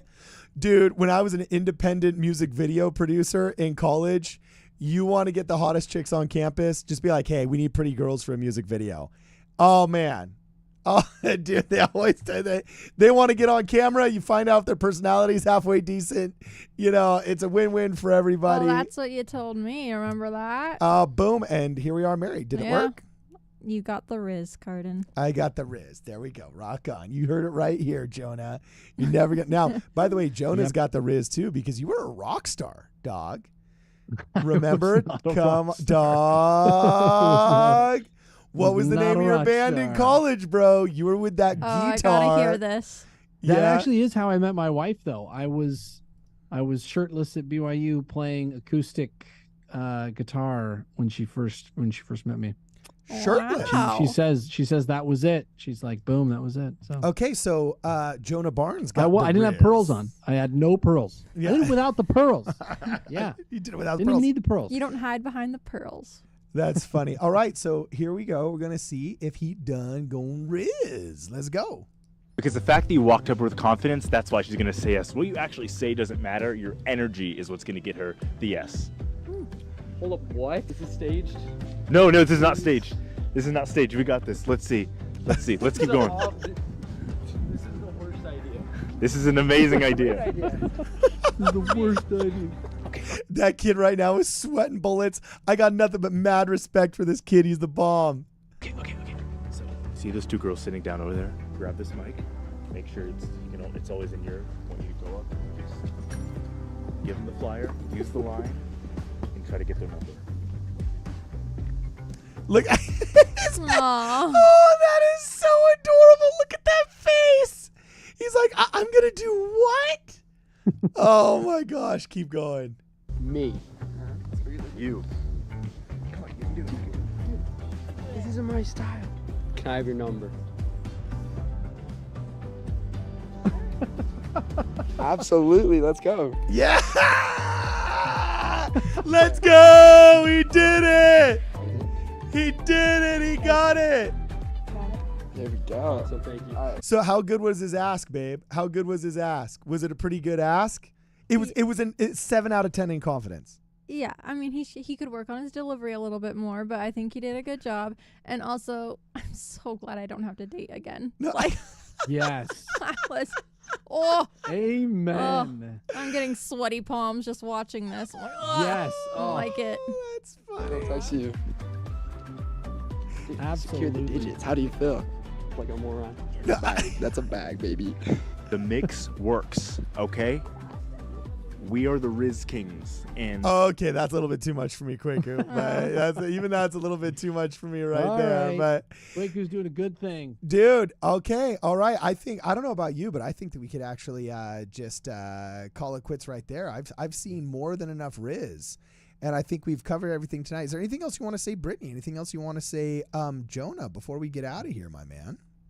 Just want to say that no matter what happens with the PR department or Tim Ballard, the church is true. It is the kingdom of God on the earth, and it is led by Russell M. Nelson, who holds the keys, all the keys that have been restored in these latter days. And it's true. And All it's right. awesome to be a part of. Jesus is no less the Christ, even if the PR department messed up, even if Tim Ballard messed up, even if somebody ended up messing up in the process. Repentance is real, and our fellow man still needs us to mourn with him if he mourns, and serve him if he needs service. Right, Brittany? You know, when you have a testimony that the church is true, you can be confident to talk about anything, to laugh about anything. You can be confident enough to just, it's okay, it's all right. If the PR department messed up, or Tim Ballard is a horrible person or a good person, it doesn't matter, because you have a testimony, so you don't have to be afraid to talk about anything. And here at Ward Radio, talk about anything, because we're confident the church is true. Okay. It's because we have high energy, right, Jonah? We have high vibes. High Yeah, vibes. We vibe. That's right. High. We raise the riz of the vibrational energy. Yep. I It's get been that? real and it's been fun. Let's go now. Yeah, as Mike say, guys, it's been real and it's been fun and it's been real fun. As always, if you want to see anything more